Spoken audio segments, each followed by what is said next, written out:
Two friends just made a podcast.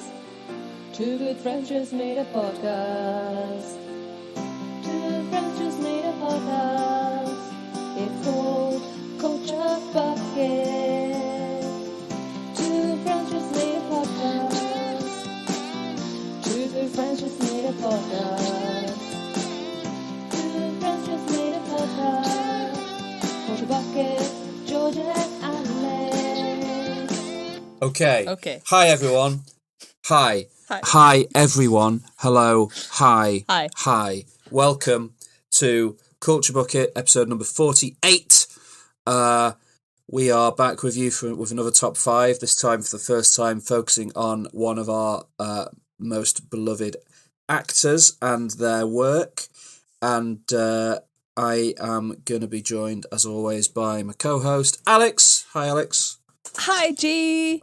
Hi, everyone. Hello. How are you, George, Hi, today? On this fine, beautiful autumn day?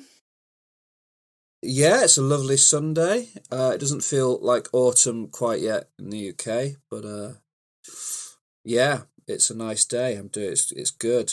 It's good. How are you? Excited? Happy? Yeah, excited, happy, all the above. It's a beautiful autumn day here. Autumn has officially started. It's raining. The school is open. I've got my cardigan on. Yeah, baby. Nice. That's what we want to see. Good. Good. So, we are talking about Keanu Reeves today. Yeah. It's really weird. He's got such a notorious face. Like he's Keanu Reeves. But yeah. I was looking for his filmography and I haven't watched enough Keanu Reeves films. Like I thought I was pretty good at it. And I realized that I wasn't. I stopped watching Keanu Reeves for a while.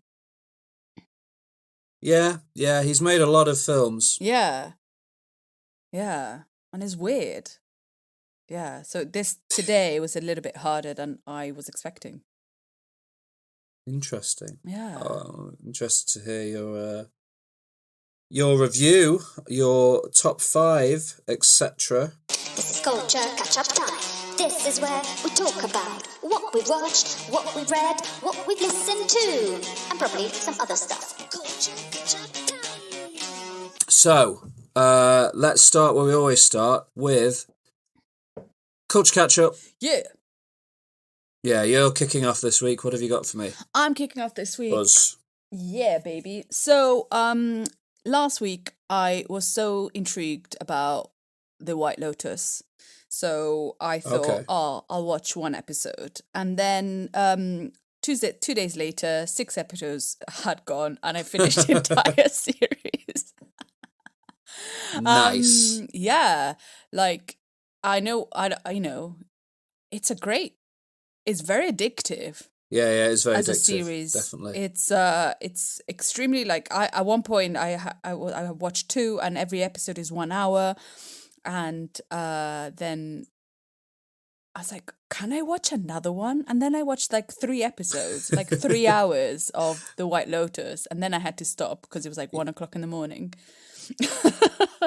And then, yeah, I've really enjoyed it. And I think it's a good recommendation from you from last week. Did you recommend it last week? Yeah. Thank you. Yeah. I did. Yeah. I did. People will be able to see that on our Instagram. Yeah, yes, definitely.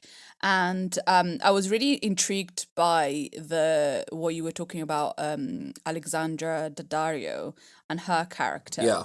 And it's really weird how at the beginning I felt really sorry for this character. Yeah. And then there's one scene that everything changes. And I'm like, oh my God, I don't know if it happened to you, and I wanted to ask you. There's one scene towards the end, I think it's the last episode, where she has a conversation with the spa lady, Belinda. Oh, yeah. Do you remember that conversation? Yes. And in that moment, I was like, oh, you're just silly. the big problem, like, I feel is amazing how this series kind of builds up problems that don't really, like, these people are really melodramatic, and I really love this because it's this big melodrama about real nothingness. Like, the people don't really, anybody that goes to this White Lotus has really no problems whatsoever. Like, they have no problems. Yeah. And they make mountains out of like the tiniest thing, and they're melodramatic, and they're this and they're that.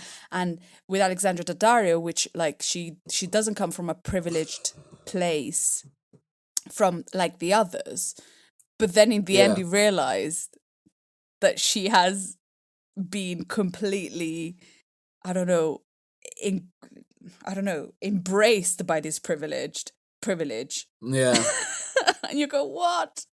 And you kind of like, throughout the series, you're just kind of like, oh, poor girl. And then there's one scene and everything switches. And you go, what?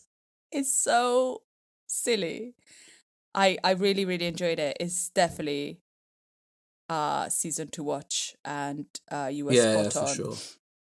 You're really, because it normally takes, like you said, me ages. If something is an hour per episode, it takes me ages to get through it. But with the White Lotus every day, I was like, time for another episode of the White Lotus. And it's and it's a roller coaster. It's a great series. It's a roller coaster. I felt really sick at some points where like things were happening. With I can't remember. Paula. At one point, one of the characters, Paula, is trying to do something to help somebody else, but the consequences are, I felt I was so tense, like, and I had to, like, it's just a TV series, Alex, just to relax, just relax, because it just felt so, in a way, I don't know, realistic with what might happen. Yeah, and it's fascinating because, like, a character like Paula sort of starts setting herself apart from those other people that she's with, but then ultimately is protected by the same things they're protected by, unlike other characters whose lives she involves herself with. Yeah, the ASMR bit is amazing. The one that you said, the two girls doing ASMR at one point. Oh yeah, it just feels, it's fascinating. Yeah, those characters and their relationship with each other is like enjoyably complicated and strange. Enjoyably complicated. That's a perfect explanation about them and everybody, really. I loved the music. The music was really kind of like part of the scene and part of the like character, and like part of completely the show. And the water, it kind of reminded me of Big Little Lies. Oh yeah. And the water there is so important, and here it was so important.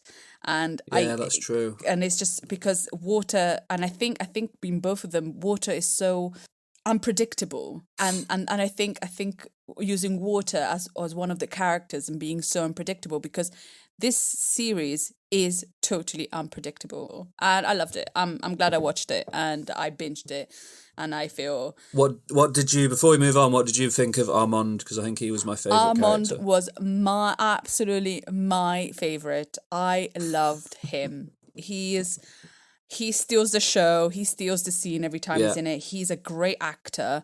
He because he plays like the manager of the hotel, who is so charming and straight and clean cut and straight, but then things happen and he changes, and the faces he does after he's like absolutely out of his head are incredible.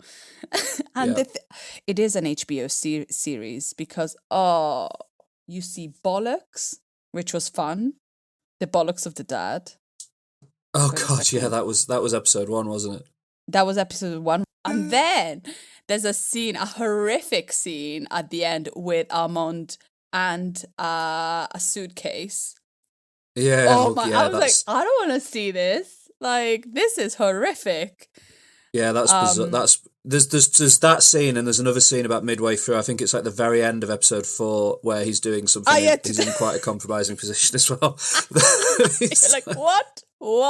I laughed very hard when that door opened and you saw what was going on. Oh, that was so. It's just. Oh my goodness, and and the way that the characters change in this series shows how great the direction is and how great the cast is. Because even Jennifer Coolidge that arrives and she plays Tanya McQuad,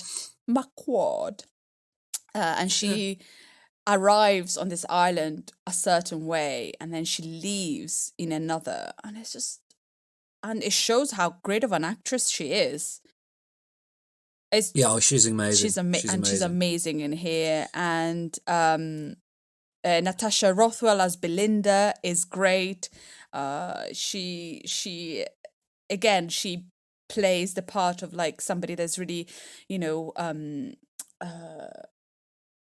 welcoming, and she's the spa lady, and she smiles, and then after the white privilege has completely broken her, she just goes, that's it. I have nothing. Yeah, the way she reacts to Alexandra Daddario in that last episode is. Do you want some advice?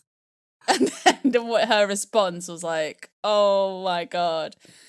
And Alexandra Daddario is great in it. Molly Shannon as the mother.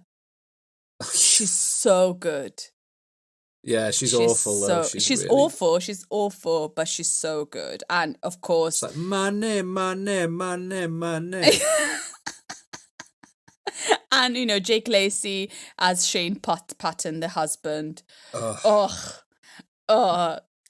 He's really awful. Detestable, awful person. Yeah. Somebody that really grew on me was the brother. I think his name.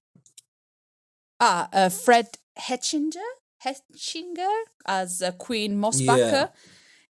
Yeah. He does a massive transformation throughout the series, and I didn't expect the end what would happen, and that's really cool. There's a real thing throughout the series of characters not changing and remaining how they are. I think he's used as like the thing to show how much you can change in that amount of time, I suppose. Yeah. I liked it. I loved it. Watch it. He's good in it. He's really, really good. Take George's recommendation. Take my recommendation. Watch The White Lotus. So I watched a lot of that, which was great. And then I watched. I wanted to talk about a film, and I'm going to talk about it briefly because it wasn't good. But I wanted to know if you had watched it. It wasn't good. I think, unfortunately, maybe I got a bit influenced by Rotten Tomatoes, which is not good. Right. Because so I watched a film called The House. The House. The House. It's a comedy. Oh, is that the film with Will Ferrell and Amy Poehler? It's a comedy. I've not watched that. Yeah, it's a so I wanted to watch it for a while because, I love Will Ferrell. Well, I used to love Will Ferrell. I thought he was really, really great. But I think, I don't know. I don't know if he's just me that has grown out of that comedy, or that comedy doesn't really work anymore. But yeah, it's got a great cast. So that's why I wanted to watch it. So there's Will Ferrell, Amy Poehler, Jason Mantzoukas. Do you know him? Yeah. So Jason Mantzoukas, Nick Kroll, Alison Tolman, who Rob Hubel, and then there also a cameo of somebody that we talk about very often, which I can't find him. Is it Sam Richardson? Yes. Yeah, Sam Richardson. I love Sam Richardson. And it kind of has the it could be a great comedy, but it is I don't know, it's missed in so many ways. Unfortunately, I read the review before watching it, and sometimes that can kind of change your opinion slightly of something most of the times. But, you know, if it had been great, then it wouldn't have changed it. But it's just about this family that has a daughter that is about to go to college, and usually and the mother and the father are played by Will Ferrell and Amy Poehler, and usually the city they live in give a scholarship to one of the kids that need to go to college every year, but this year there is not enough money for the scholarship. The parents don't have enough money, and so they open an illegal casino in a friend's house. Yeah, I just wanted to know if you had watched it, because but you haven't, because I don't know, it's okay, but it's okay because, you know, you it's one of those films that kind of maybe you feel comfortable watching because of the cast, but there's a lot of misses. It misses many points. I'm not sure if like comedy has changed, or I have changed, or we are ready for something different. You know what I mean? Yeah, I do. I don't know if... Because, like, Will Ferrell is an actor who I sort of like. He's made films I really like, but also I feel like his comedies in particular all feel quite similar to me. Yeah. So when he makes a really good one, I enjoy it. But when he makes one that comes out and people don't really like it, I tend not to search it out because I feel like I don't need to see it. Yeah. And that definitely happened with The House. It got terrible reviews. And then everyone I know who's watched it has said it was awful. Yeah, and the only thing that I liked is the cast, and there were some really fun moments. I did laugh a few times, but I was just like, oh, is it Rotten Tomato, the people in Rotten Tomatoes, IMDb being super negative, or is it just bad? And it is not great. But yeah, I wanted to, which is a shame because like the cast is amazing, you know, is a great comedic cast, and but I even got lower than Ghostbusters, which is like a pretty low on IMDb. But yeah, so yeah, I'm gonna move on then. Not great, it's okay. I just wish I could just laugh at some comedies. I'm sure there are comedies out there for you. Yeah. Yeah, so I would like to recommend a couple of albums. The first one I want to talk about is I don't know if you talked about it first, if you recommended it, and that's why it was on my Spotify, because I was supposed to listen to it.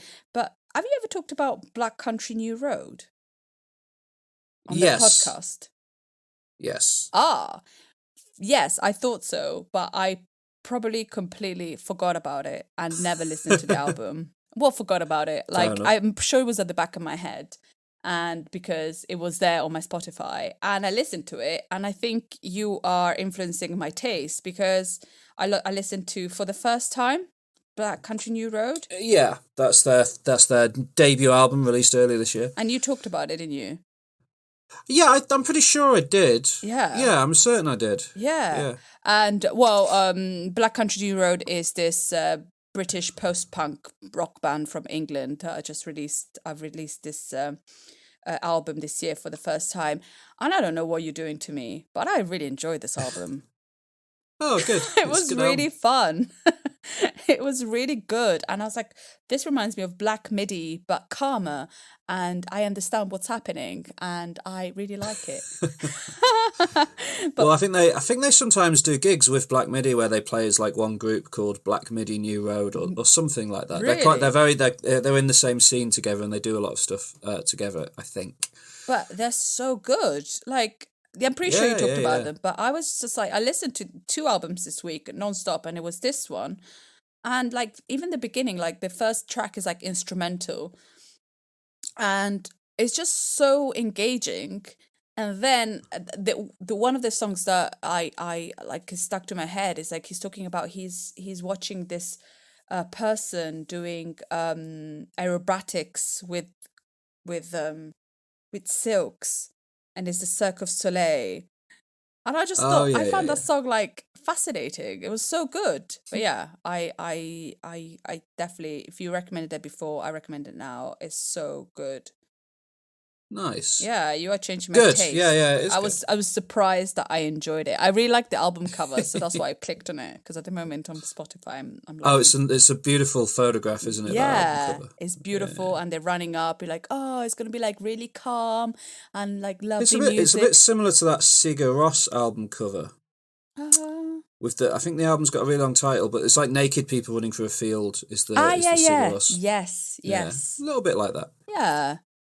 Yeah, but really good. And another album that I got obsessed with this week is an album by Orla Gartland. Interesting. And I don't know Orla Gartland. She's a Irish singer-songwriter, and she has been she's really popular on YouTube. And she records covers on YouTube. And she just released in June her new album, her debut album, Woman on the Internet. And she released a few EPs before, but this is like her main album. But she's been active for quite a few years, and since 2011 on YouTube mainly. And I clicked on this album because I thought I really liked the cover art. It's just her, and she's got this beautiful red hair, and I was expecting some like, Orla Gartland. I was expecting some like folk, Irish calm folk, that's what I needed in this kind of end of summer. And I the first listen that you have of this album is really kind of like, oh, this is okay. But I don't know, I kind of became obsessed with it. And the more you listen to it, the more you understand more. And she written and produced the album under her own record label. So she's totally independent, which is pretty great. And in a way, this album, the more you listen to it, the more you get to know her. And the album is called Woman on the Internet, and there are a couple of songs that also have Woman on the Internet in it. And in one of them she talks about, I don't know if you know about the beauty community on the internet, and the girl, like, beauty gurus that put makeup on and they teach you how to do a smoky eye. Yeah, do you know? Yeah. And so she talks about that, and it's kind of relatable to like what we experience every day. And I really liked it, and it feels really personal, and she's actually talking to you about her personal experience, and it's really great. I really, really enjoy it. And it's one of those albums that if you want to listen to it, you have to listen to it a few times to kind of experience it. Yeah. So because I've been driving a lot, and I've been going out, doing different things recently, I kind of had it on a loop. And every time I listened to it, I kind of like had a different experience of it. And it's really weird because it hasn't got amazing reviews, but I think it's better than what reviewers have written. Interesting. Yeah, I don't know why, because when you listen to an album once and you go, oh, it's okay, and then I don't know how reviewers review their albums. I don't know if they listen to it a few times, or they listen to it once and make an opinion, or they read about the artist. I have no idea how they do it, but I feel like this is just an album to experience and to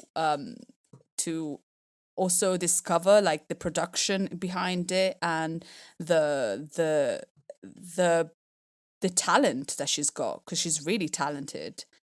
And I really enjoy this album. I definitely recommend Orla Gartland, Woman on the Internet. Woman on the Internet. Sounds good. Yeah. I like it. Yeah. And that's it for my culture catch-up this week, because I've been obsessed with the White Lotus, which I have spoken about, and I want to talk about it all the time. We should do a special on the White Lotus and spoil it. Yeah, maybe we should. Because I want to talk about every single scene that I was like, what the? I think we should definitely do a special because I couldn't spoil it today, but I want to talk about everything with you. watch this space for a special on the White Lotus because I think that's a good idea. I think like it. Because it's so good. Why though am I not in the pineapple suite when I paid for the pineapple suite and I have a receipt from my mother to show that I paid for the pineapple suite? And the pineapple suite, and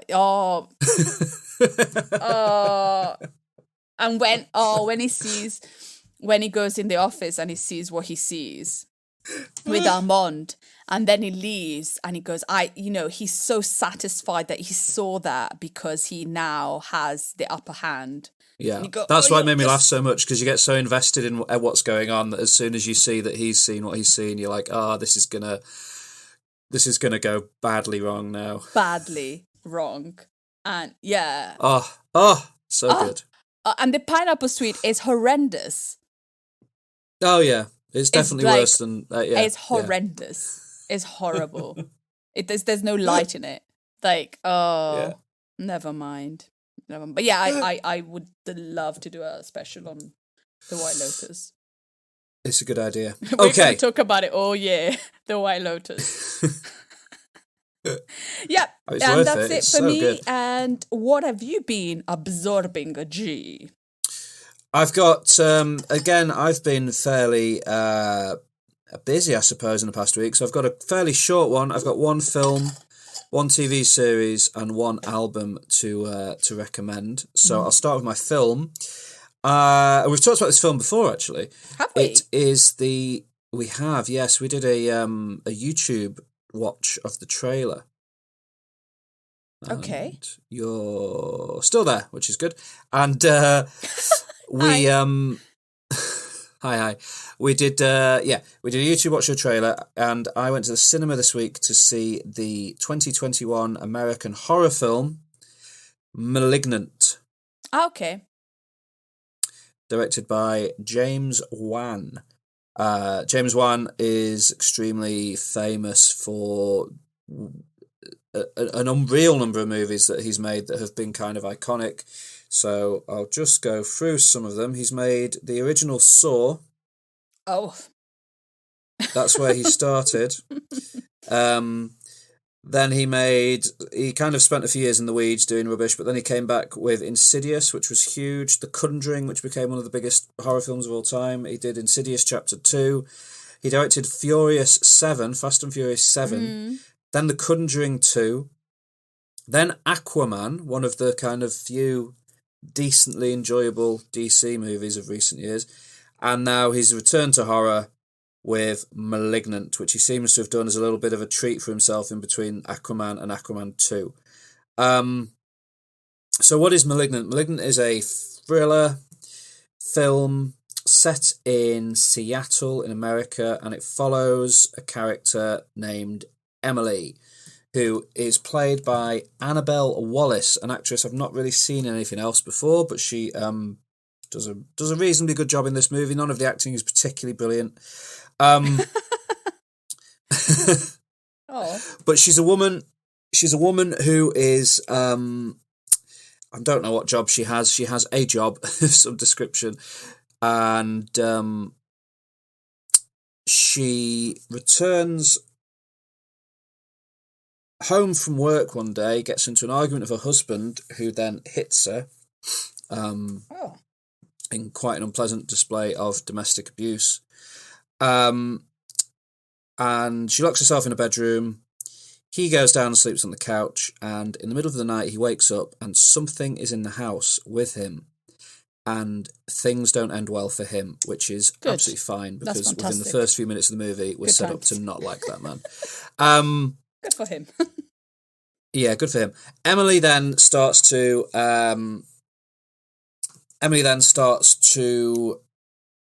see visions of herself, not herself, Emily starts to see visions of people being murdered by this thing called Gabriel, who dresses in a black coat, wears black gloves, and you never really get a good look at Gabriel, and you don't really know what Gabriel is or who Gabriel is.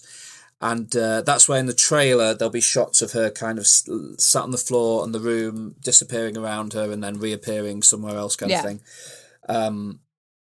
But there's not too much of that in the film because that is quite CGI heavy and it's not my favourite thing. But then, she decides that she is seeing visions of people being murdered by Gabriel. So she goes to the police and meets a character who has my favourite name for any character in any film released in 2021, because she gets to meet Detective Kakoa Shaw. Detective what? Kakoa Shaw. Kakara Shaw. His first name is Kakoa. Kakawa. Kakoa. Kakoa. Can you spell it? Kakoa. K. K. E. E. K. K. O. O. A. Keiko. Kakoa. What you tell me? Keko. A. A. Kekoa. Kakoa. Kekoa. What? Kakoa. Is that a name? Have you ever heard that name before? What depends on where it comes from. He might be. He comes from. If he's a white male, land. then strange. If he's maybe from somewhere else, maybe. Well, the actor's name is George Young, or George Ning. He's a British actor, but his father is Chinese and his mother is Greek Cypriot. Oh, But that's the actor, not necessarily the character. okay. So Kekoa Jung. No, he's dead. George Jung. No, George Young. Ah, sorry.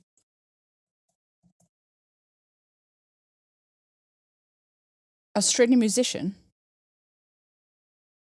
Nope. What's the film called? The film's called Malignant. Kakoa is...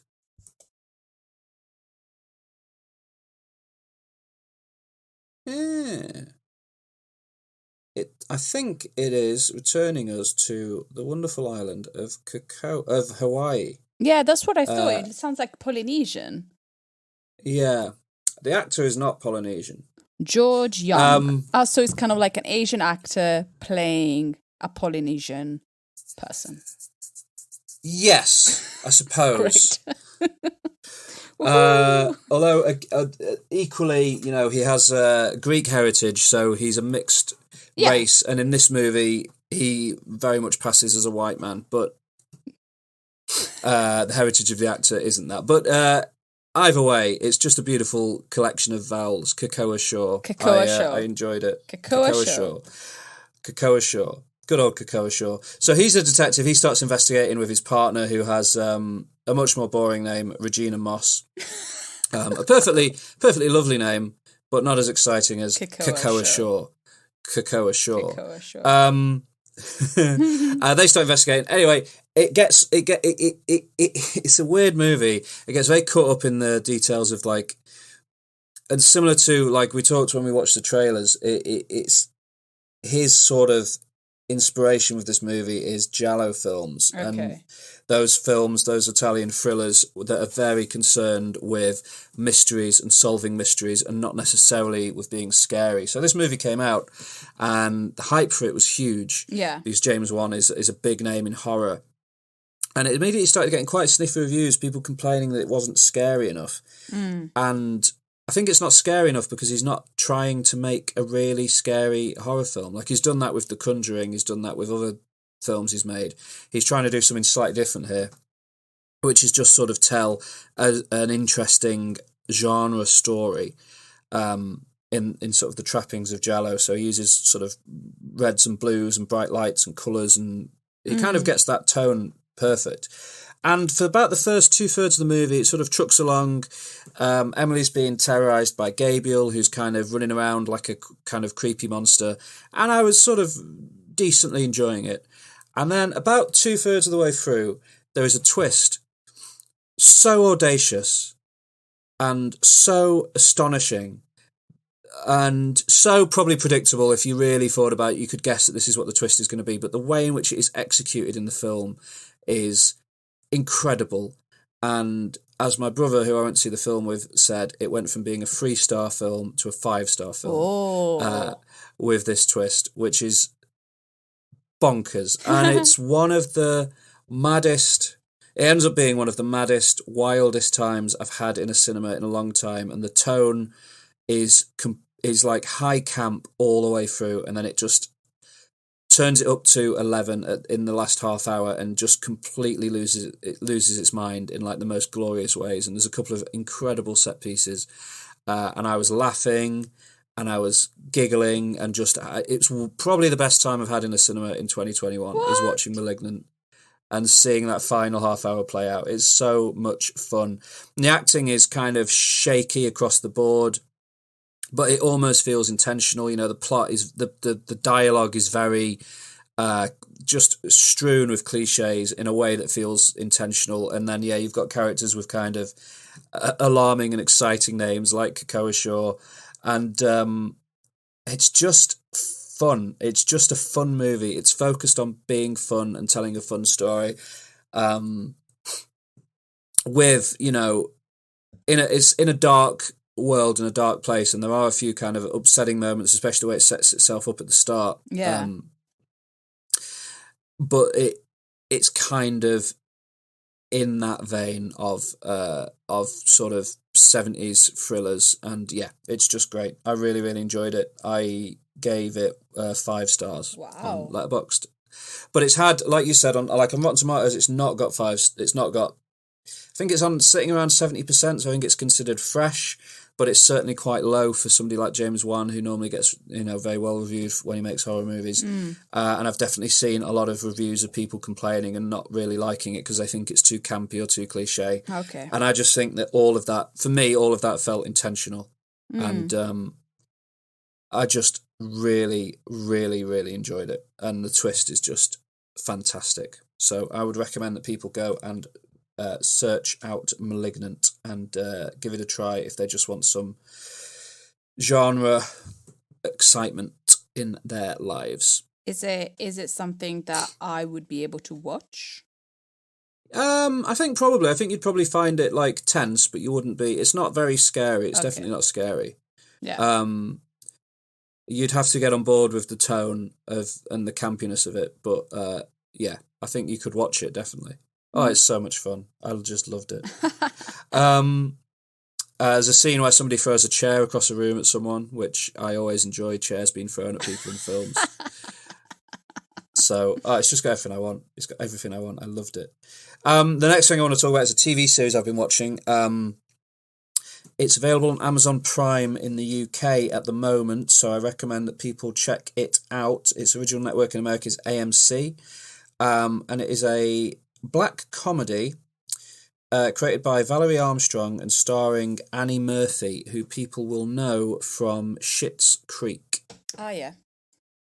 She plays the daughter Alexis in Schitt's Creek, and won an Emmy. Won an Emmy in the final season, along with like the rest of the cast, pretty much. And this is kind of her follow-up project, and she's kind of got a starring role in this one. But she's joined by Mary Hollis Imberden, who is great in this series, and Eric Peterson, along with a few other actors. And it is a show called Kevin Can F Himself. Okay. And it is born from the genre of American sitcom that follows a overweight, not particularly attractive man-child who is married to an improbably gorgeous, beautiful wife who he treats terribly. Oh. So think of things like, According to Jim, there was a Tim Allen one recently, and then the most notable one, the one that the one that the show gets its name from, is Kevin Can Wait, which was a recent Kevin James sitcom. Okay. That was notable because in the first season, Kevin James's character is married to this beautiful woman, and apparently behind the scenes, the chemistry between the two actors wasn't particularly great. So Kevin James' solution to this problem was that in between season 1 and 2, his wife would die, and he would have a new wife played by the actress who played his wife on King of Queens years ago, because obviously that's a tested partnership. Which kind of makes, probably didn't feel great for the original actress, and also makes it feel like these wife characters in these sitcoms are considered, disposable and interchangeable. Yeah. Because he literally changed from one to the other. And I've never watched Kevin Can Wait, and I never would, but I don't think, from what I've read, there's any particular grieving period for the character's first wife. They just open season 2 and he has a new wife because the old one has died. Okay. Yeah. So, Kevin Can F Himself stars Annie Murphy as Alison McRoberts, who is married to Kevin McRoberts, who is a horrible man-child idiot. And the first episode opens, and it is presented like a sitcom, a multi-camera sitcom, where it's very the set is extremely brightly lit. You're looking through the fourth wall into their living room, and they are walking around, and it's playing out like a like a kind of cliche sitcom, American sitcom. Kevin's making jokes about how stupid his wife is, and she's kind of going and gurning, and it looks like any other sort of sitcom. And then Alison walks into the kitchen, and as soon as she goes into the kitchen, it flips and it changes from looking like a multi-camera sitcom to a single-camera drama. Think of something like Breaking Bad or Better Call Saul or any of those kind of prestige American dramas. And suddenly the camera is up close on the characters, and the lighting on the set is completely different, so it looks really, really dark, and she's hyperventilating and having a panic attack. And that's kind of the basis of the show, is that when she's with Kevin, it looks like a multi-camera sitcom, and when she's on her own or interacting with other characters, you see what her life is really like through the view of a multi-camera drama, a single-camera drama, I think it is. And it's great. I love it. She kind of decides, because it kind of like you see how awful the life would be of somebody genuinely married to a man like that. Yeah. And she decides early on that she wants to kill him, so she's trying to work out how to murder him. Yeah. And all of that is treated as if, it's a crime drama. But then whenever she goes in to interact with him and he's being awful, he's presented not as being like an abusive husband, but as in the way that like it's all played for laughs because it's a sitcom. And it does the classic sitcom plots. So there's one episode where he's warring with the neighbours. There's another episode where they go for his birthday dinner, but he's promised his best friend that he'll go for dinner with him. So he keeps moving between the two restaurants, pretending that he's left something in his car. Okay. But it kind of showed, like, she says to a friend, like, and he does this every year. He must think I'm an idiot. I know he's doing it. Like, it's very. It twists all those sitcom kind of cliches on the head, and it's so clever. Wow. And Annie Murphy, who is brilliant as Alexis in Schitt's Creek, is astonishingly good in this, I think. And like all of the other cast members that have to go between these two styles do it so well and pull it off perfectly. But in particular, there's an actress called, I've not seen her in anything else before, but she's called... let me just make sure I'm talking about the right person. Yeah, she's called Mary Hollis Inbeden. Yeah.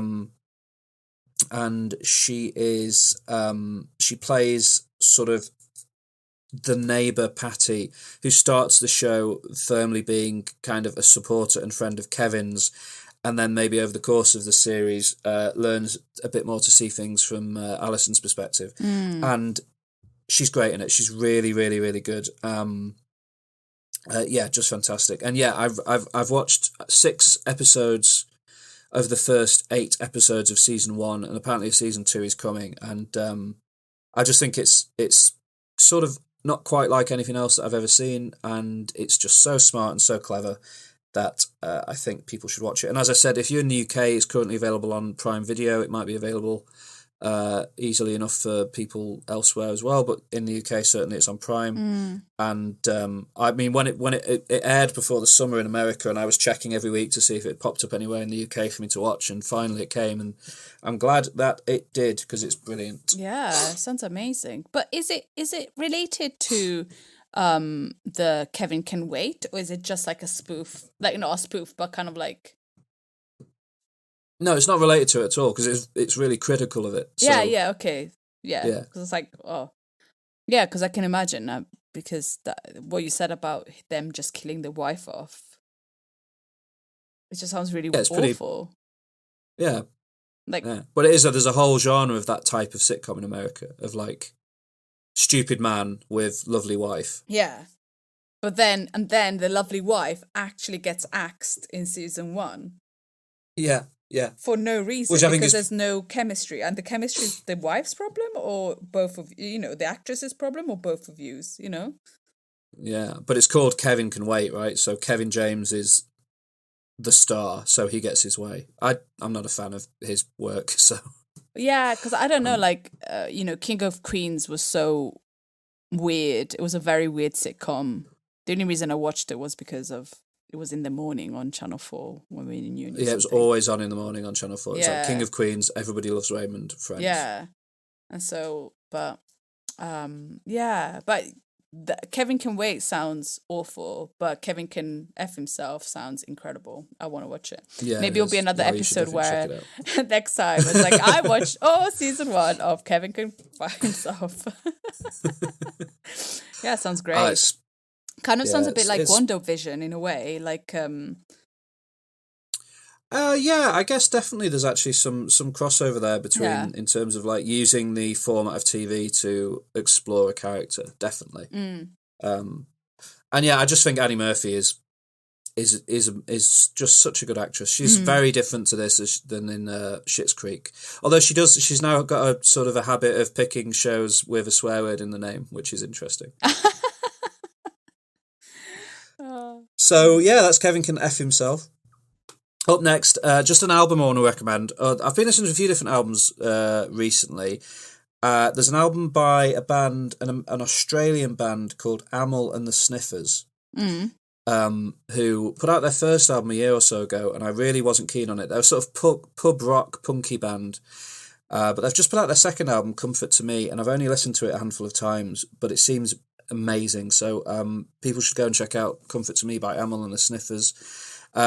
Equally, one of my favourite bands of all time, the Manic Street Preachers, have just released a new album called The Ultra Vivid Lament, and in fact, for the second time ever, it's gone to number 1 in the UK album charts.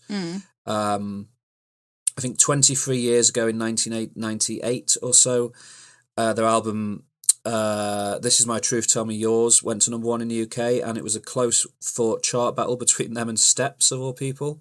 Okay. Back in 1998.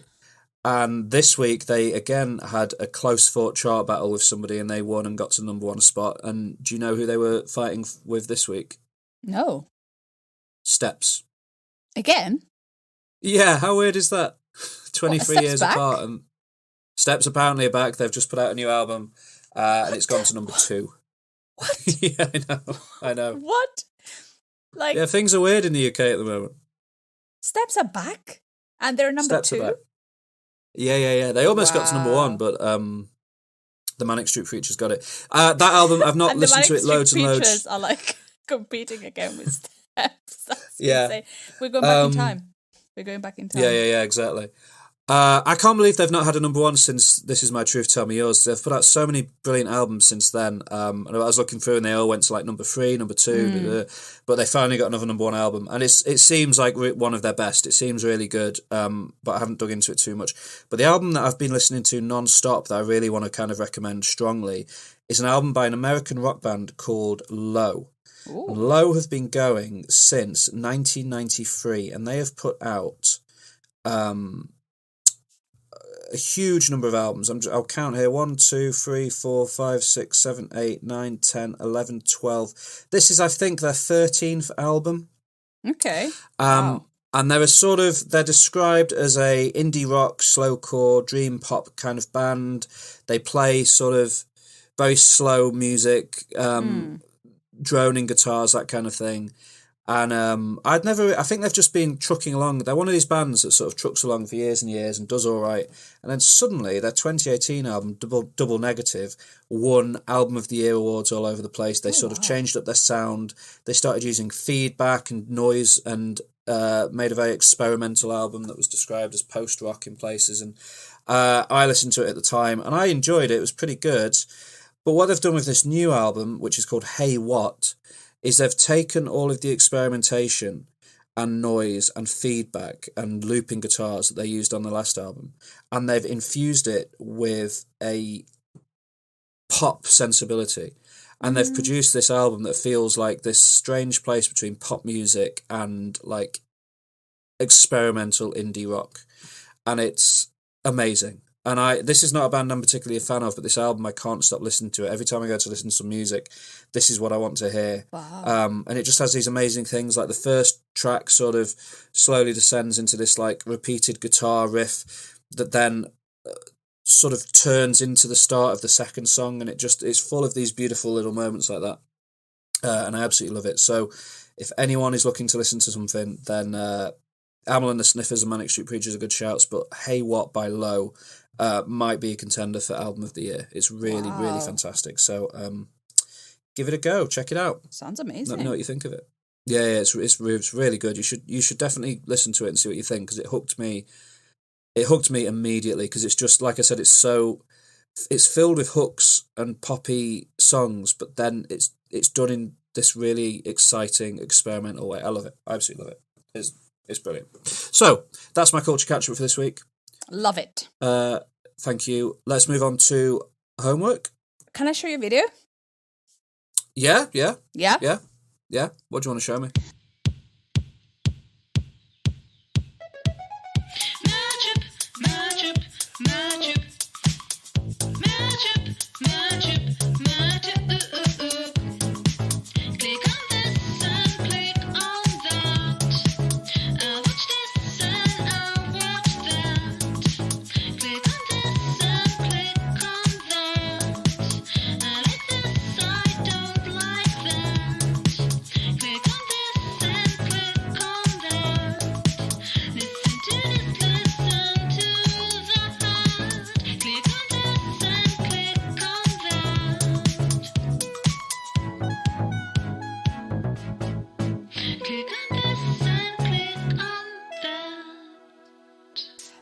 So an artist that I like, who's in a band, has released a debut single.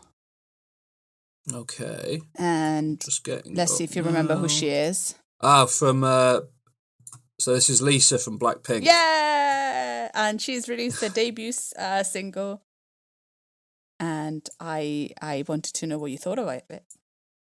Okay. Right. I'm gonna press play. I've got it up.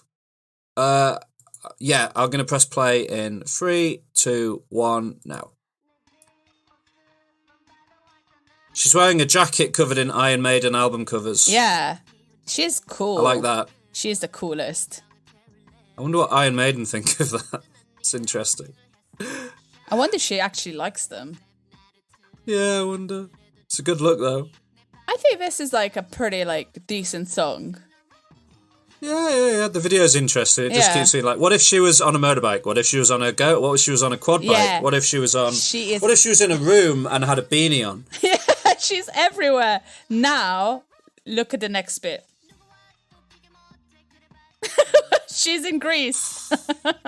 It's suddenly gone Katy Perry. Yeah. But this is not the end. Where's she from? She's from Thailand, right? Yeah. So she's in Thailand. Yeah, but like she was very happy that she could like play homage to her Thai roots. So she's got like the Thai headpiece and the like Thai traditional costume. And now we go somewhere else. J-Lo. So like early noughties like music videos. Yeah, it looks like J-Lo, Love Don't Cost a Thing. Yeah. Or TLC or any number of those videos that were like, let's stand in a room and have lights. Yeah.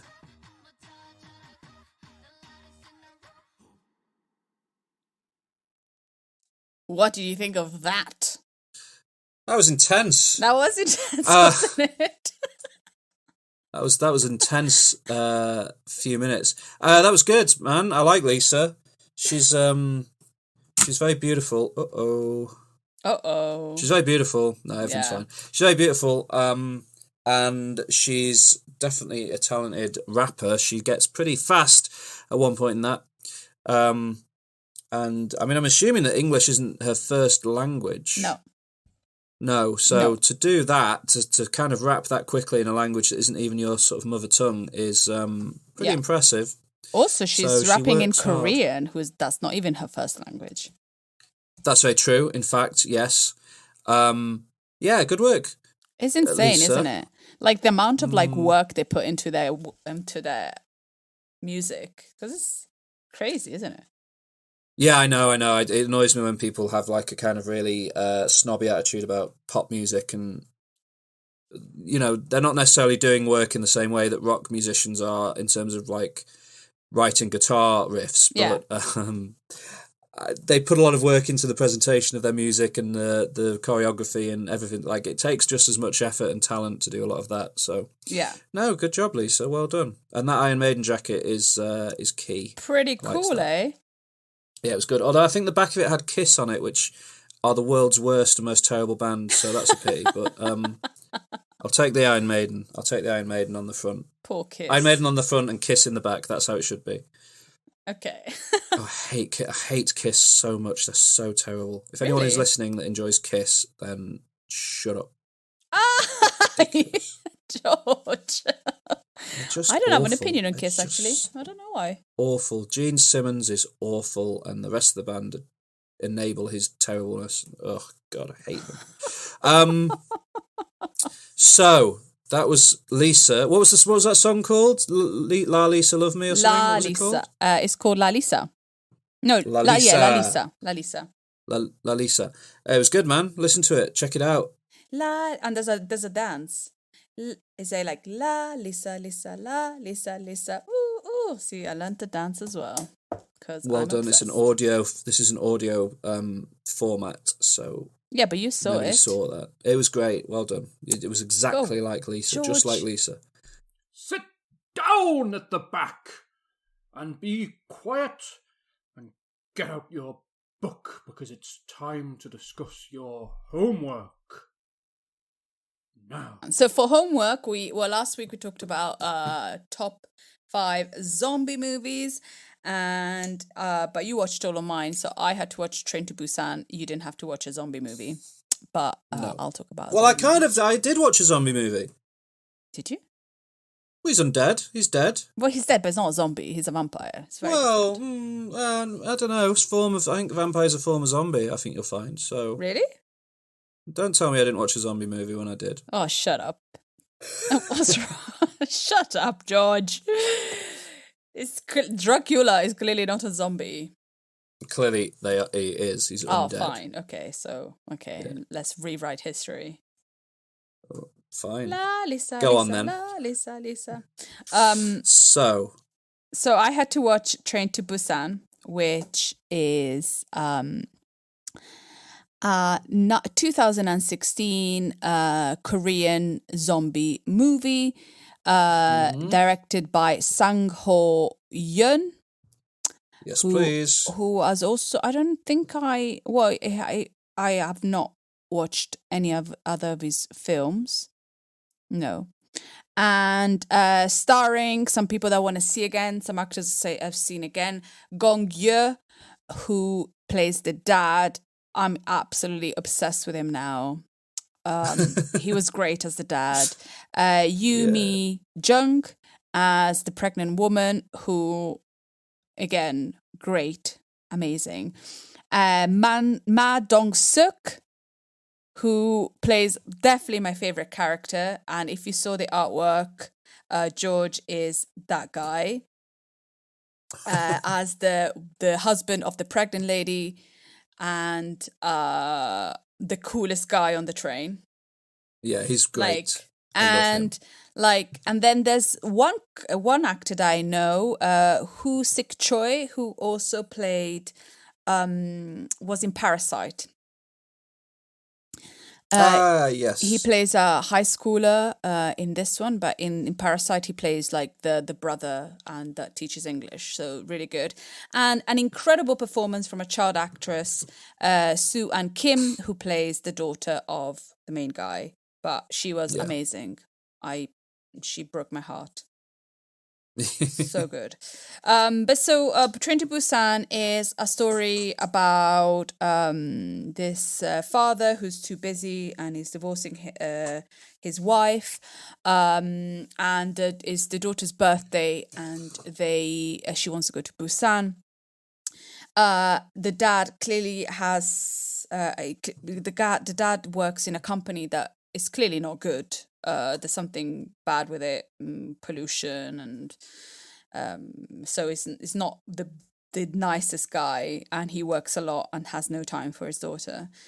The dad then bad dad. The dad then gets convinced to go to Busan and take his daughter on the train, which, you know, he seems a bit annoyed about it, but probably was the best decision to do. Well, unless you want to just lock yourself in the toilet and stay there for the rest of your life. That would fair play. Yeah, and then there's a perfect scene which I loved, and I had to rewind and go again. So everybody's on the train, everybody's sitting down, and you figure out who the characters that you're going to meet after are. So there's a man and his pregnant wife, there is high school kids, there are sisters, and there's them. And so the train is about to leave, and the train conductor is looking in front. And then really quickly, somebody goes in the train, runs behind him, and he doesn't notice. And you go, no. And you know exactly at that point what's going to happen. And the person that runs in the train is infected. And so that starts the Train to Busan, where people get infected very quickly, and is a survival journey. Who survives? And there are zombies outside the train. There are zombies in the train. Are they going to make it to Busan? And that's the story. This reminded me why I need to watch more zombie films and why I love zombie films, because they're great. The zombies here are amazing. These are dangerous zombies. These are even worse than World War Z zombies. Like in World War Z, it takes 10 seconds for the zombies to change. Here, it takes I was counting. It was like, no time. So you get bitten, you become a zombie. Amazing about these zombies that you find out when they're in the tunnel, they can't see in the dark. I know before, if they don't see you, is that a spoiler? No, don't worry about it. No. It's just the rules of the zombies. It's fine. Yeah, the rules of zombies. So if they can't see you, they don't know you're there. So they're mainly with movement. And so there's some incredible scenes where they're in the tunnel. The characters are amazing, the way they change, and the father is a very individualistic guy, but by the end he's not. The cool guy the cool buff guy, Ma Dong-seok. He's amazing. love him. He's funny. He's lovely with his wife. He loves the little kid, and he's just like the father figure, isn't he? Do you know he's starring in the next Marvel film? Is he? Well, he's one of the Eternals. The Eternals. Yeah, because I think he's Korean American. I think he's actually American. Is he? I think so. Let me. I don't know if I'm talking crap. But he might have been. He was born in Seoul, but he went to Columbus State College. So yeah, I think he's So he has American citizenship. Yeah, so it's probably so he's American Korean. Yeah. Yeah. He's great. I can't wait for people to see him in Eternals and hopefully have him get a bit more recognition and fame because he's I'd love to see him in more stuff. He's great. It's so good. And zombie films are all about like who is the real monster? Is it people or are the zombies? Because even here, like the people, zombies cannot help themselves. Like zombies have been attacked, but who are the real monsters? Like every zombie film needs that one human monster, and the human monster in this movie is one of the most hateable characters in a film. Oh my goodness gracious me. He did not care about anyone but himself. He was definitely, and by the end when the train conductor tries to help him, it's like, no! Yeah, what are you doing? Don't help him. What are you doing? And I hated him because he allowed, I don't even want to say who dies and who doesn't die, but I was so upset when that happens. I was like, no! I absolutely loved it. It was a zombie slice of life. Okay. I don't know. I'll allow it. It was quite human as well. It was very human, and it talked about I don't know, there's a kind of sensibility of this film that was, I don't know, it was really lovely. There was a lot of niceness about it as well. It's interesting you say that, actually, because I think that element that you've just highlighted is the particular bit that they removed for the sequel. Oh. Yeah. Oh. The sequel focuses on big zombie action and not much at all on character. Oh, that's a shame. Which is, it's kind of a shame. It's like it's the same director. You wanted it to be as good, but it really, really isn't. You should watch it and see what you think of it. But it's that slice of life element of it, the way it's sort of looking at characters and how they're dealing with the situation, it sort of removes that in favour of having, like a big ball of zombies. Yeah. Yeah. But the zombies are there. It's not just a slice of life zombie, but the zombies are horrible. Really horrible. Yeah.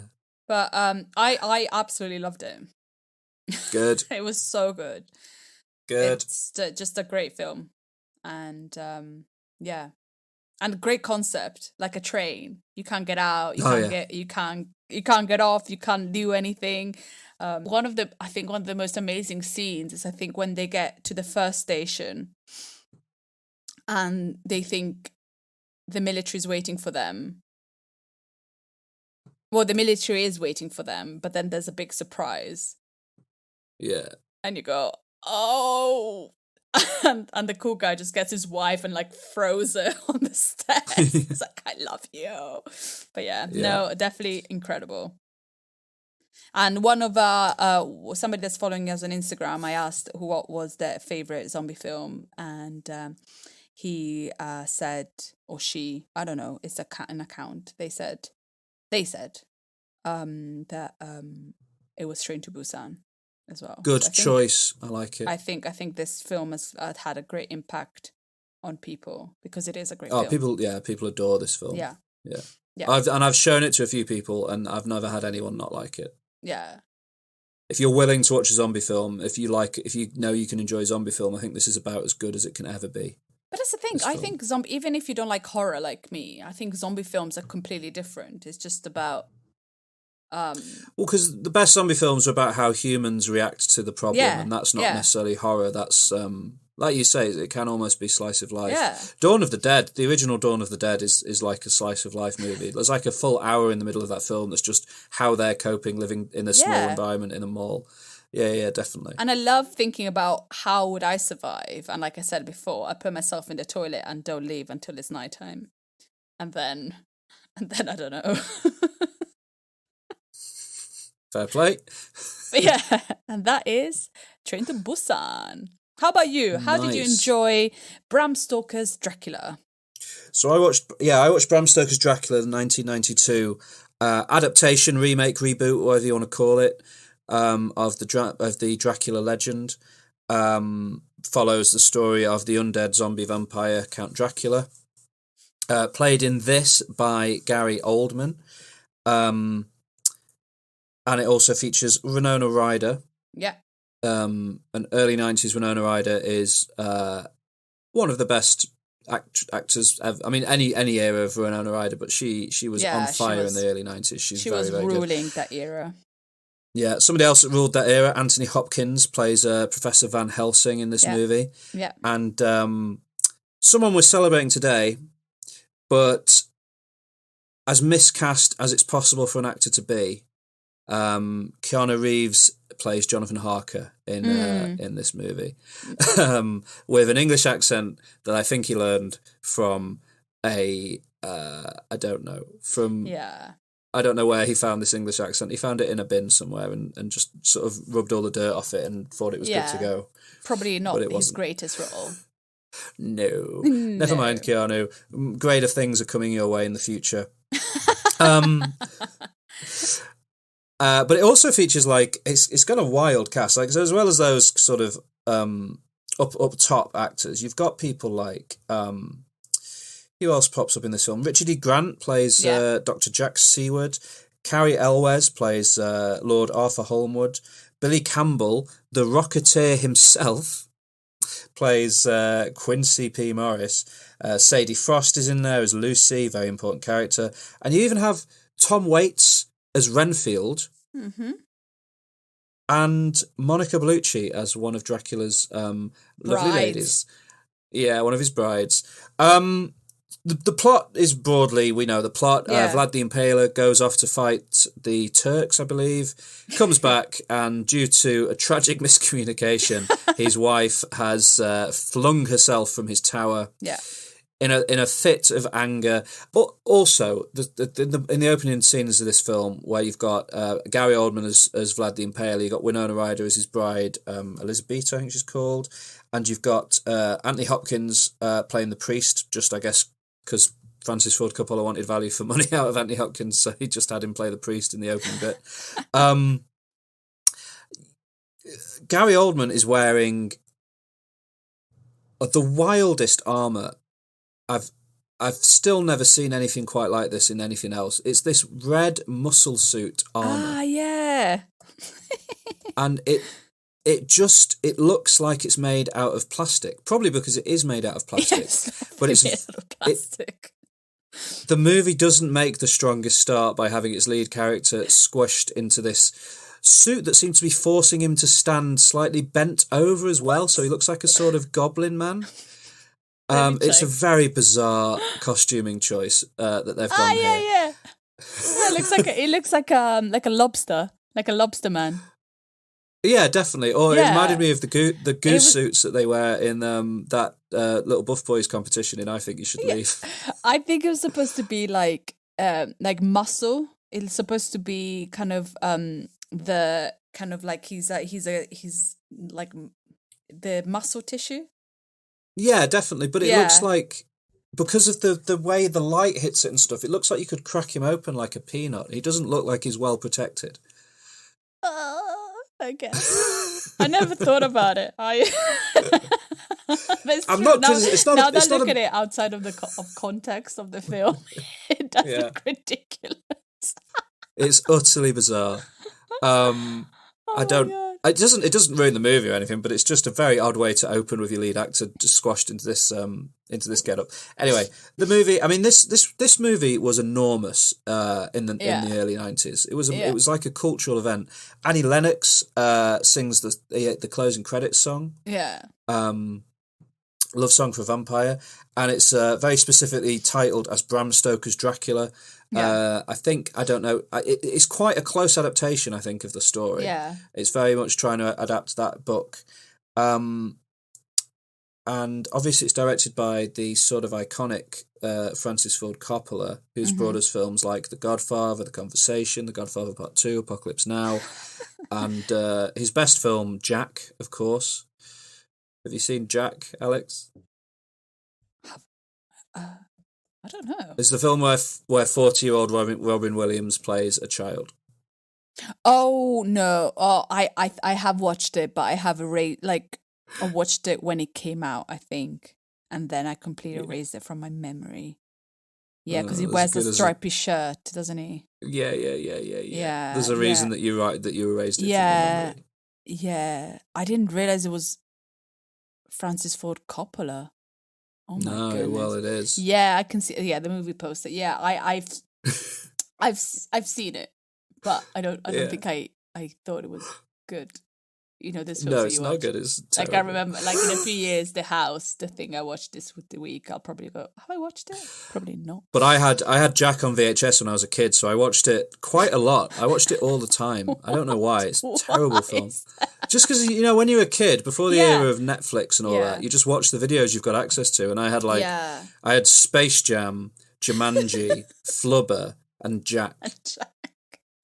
Well, Robin Williams, you had good choice in actors. Yeah, I was a big one. I had Mrs. Doubt. We had Mrs. Doubtfire as well. We had the whole Robin Williams set. Mrs. Doubtfire. Jack was one of his misses, though, and certainly Francis, because Francis Ford Coppola is a very sort of, he's iconically well known for these huge movies he made that are rightfully hailed as the best films ever made, but he's made some real stinkers over the years as well.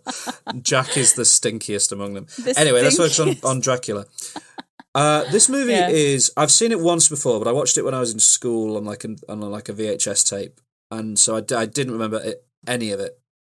So it was like a new watch for me, and it's not quite like any other film ever. It's filmed as if it's a theatrical production. My understanding is every shot that you see, all the effects are happening in camera. He didn't want to do any post-effect work. So, for example, there's a sequence where Keanu Reeves is reading from his diary or his journal, and you see the journal page, and he's on a train, and you see the train going along the horizon in the distance, and the book is lined up with, the top of the book is lined up with where the train is, so it looks like the train is right. And I think they just set that up and filmed that using camera trickery rather than inserting it in post-production.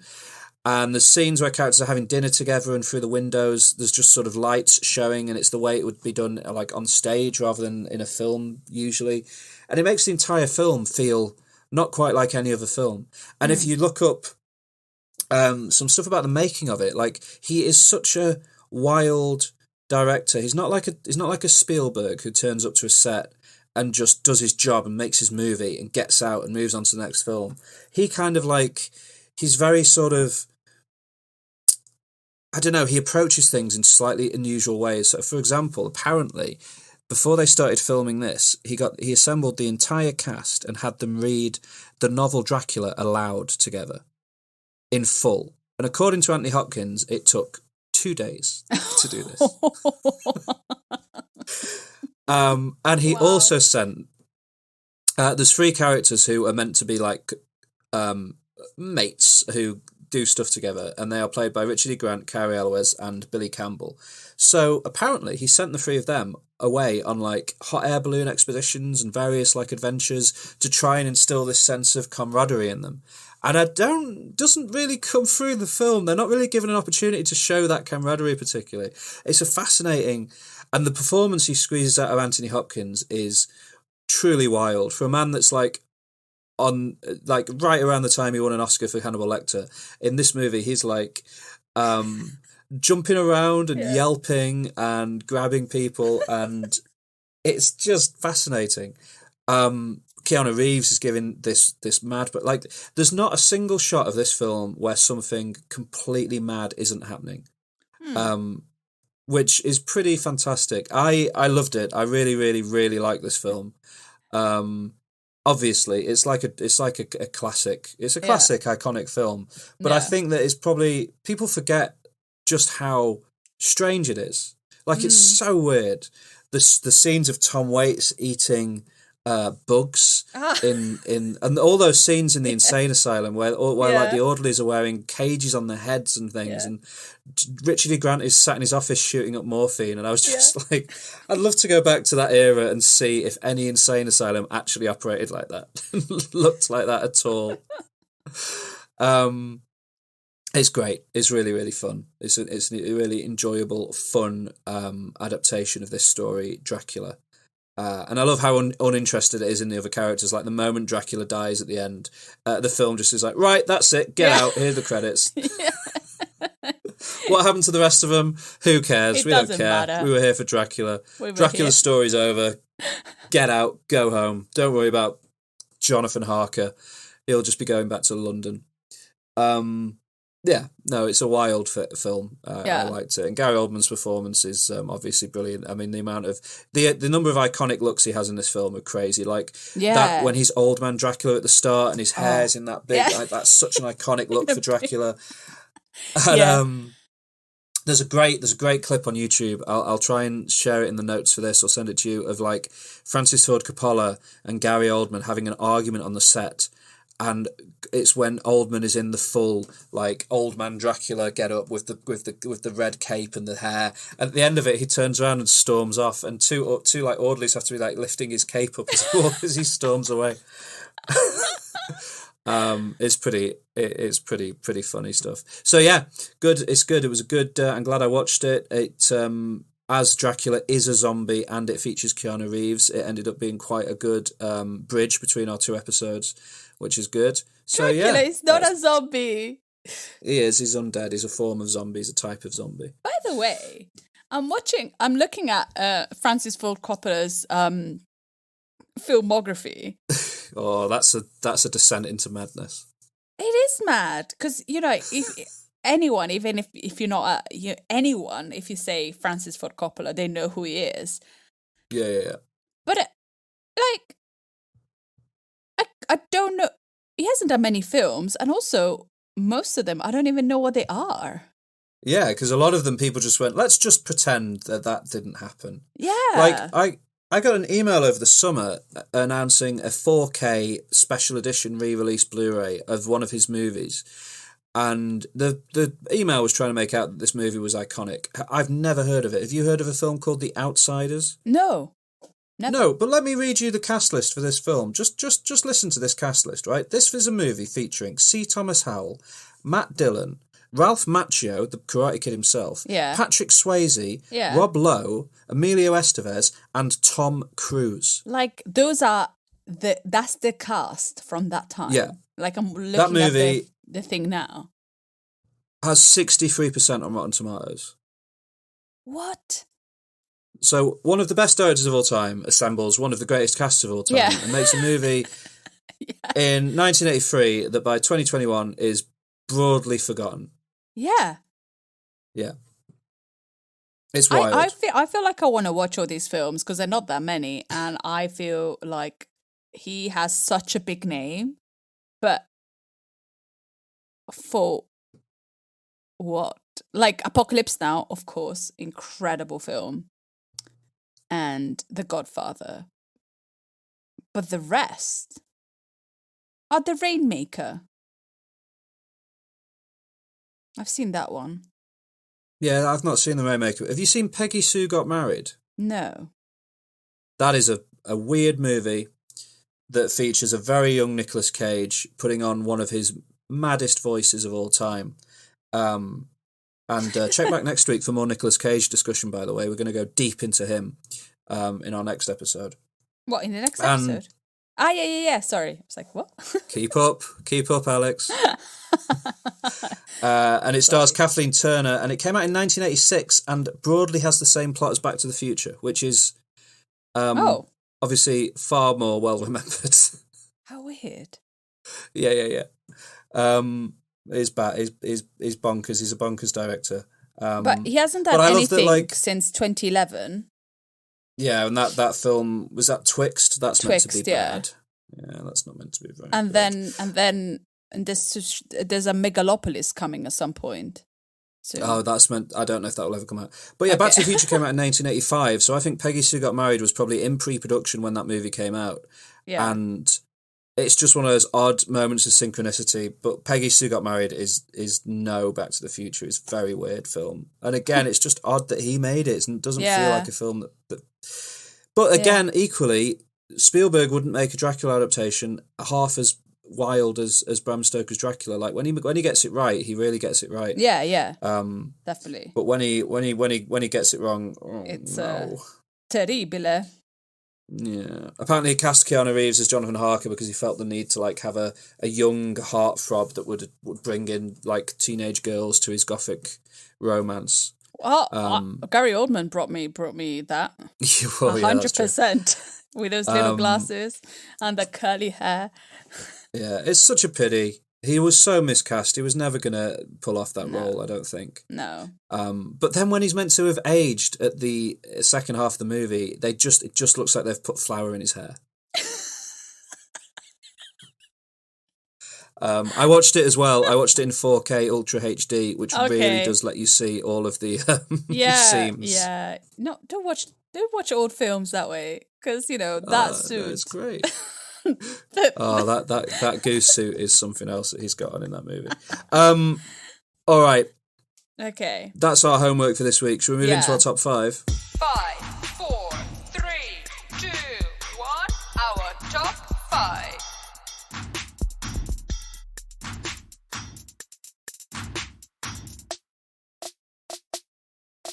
Yeah, Okay, let's talk Keanu Reeves. It's funny, most of my life I called him Keanu Reeves, and then in England everybody took the piss out of me. Yeah, because it is Keanu. Keanu. Yeah, but in Italy we don't pronounce things properly. Keanu. Yeah, fair enough. There you go. That's closer. Keanu. Born September 2nd, 1964. Canadian actor, born in Beirut, raised in Toronto. Yeah. Keanu Reeves began acting. I'm just reading off Wikipedia here. Go for it. But he began acting in theatre productions in television films before making his feature film debut in Youngblood. His breakthrough role was in the science fiction comedy Bill and Ted's Excellent Adventure. Yeah. And he has continued to have quite an incredible career. And one little bit of Keanu trivia that I want to get off the top, because I love it, is that he didn't star in the sequel to Speed 2, because instead he decided to go to Canada and act in a local theatre production of Hamlet. He did a great thing. Yeah, which led to him being blacklisted by Fox for quite a long time. Apparently. Yeah, which is terrible. Yeah, but I just love. He's one of the most improbable film stars of all time, because he really doesn't feel like he wants to be a film star. He just is great at being an action hero and a comedic. Yeah, he's great. So that's what we're talking about today. He's one of those actors that I think we both broadly agree is wonderful. And we both really enjoy his work. And he's had a pretty varied career, so I'm expecting there to be crossover on our lists, but I also reckon it's not going to be too difficult to pull some homework out as well. No, because I like the films. So I've chosen like different kind of roles for him. How I liked him in different kind of roles, and I feel like maybe not in the greatest films, but I liked him in them. Whereas I've picked roles where he shoots people with guns. Yeah, great. Yes, please. Okay, you're gonna kick us off, number 5. Yes. So, okay. Number 5. I chose this role because I really liked Keanu Reeves in it, because he's a really, he plays the bad guy, and you don't see him very often playing the bad guy. And I think he played the bad guy really well. And when I watched this film, when it came out, I really hated him. And I thought this is the great film for this. For me personally, is a great role for him.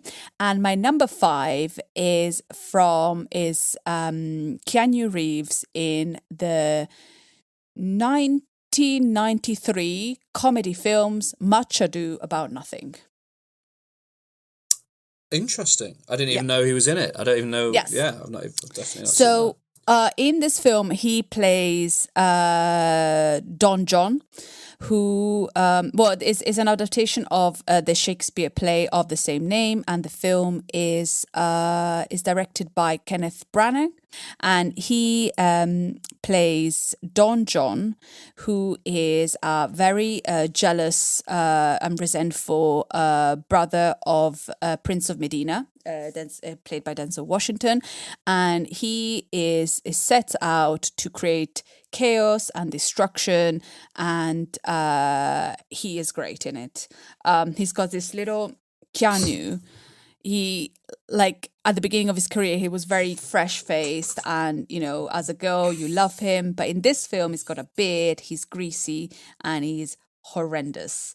And he doesn't do an English accent. He does an American accent, because I think Kenneth Branagh... it's a great film. I love the film. But I think Kenneth Branagh was more for the actors to portray their best. So... Yeah, that's how it's done in the theatre, isn't it? Exactly. Generally. So it's perfect. So and I like that. I like that when Kenneth Branagh managed to bring the theatre into films, and it's a great film. And I think Keanu Reeves, since he was playing like really kind of goofy, funny, sexy roles, Keanu Reeves, sorry. And in this one, he plays this. What? You just said you. You keep saying you at the end. It's just funny. Keanu. It doesn't. It's fine. It's fine. It's your accent. It doesn't matter. It's just fun. Sorry. In this one, he kind of doesn't. And I remember watching it and rewatching it, kind of watching bits of it now. How much I hated him in the film, and because he's so horrible, and he plays it really well. Yeah, fair play. That's a good choice. Sounds good. And also, did you say it came out in 1993? Yeah. Well, Kenneth Branagh probably saw his English accent in Dracula the year before and was like, don't do an English accent, Keanu. Yeah. Stick with your American accent. Let's not worry about that. Yeah. I wonder if Keanu turned up being like, I can do an English accent, you know, Kenneth. Have you seen Dracula? No. He does he does a very plain American accent, but it's very theatrical and very lovely. And, you know, Denzel is in it, and Michael Keaton is in it, so he wasn't trying to get like just an English cast with English accent. It was just kind of doing a theatre. No, I get it. Have you seen it? No. My number 5 is a 1991 movie, one of his earliest starring roles. It's an action crime film. It's directed by Catherine Bigelow, who would go on to win an Oscar for The Hurt Locker.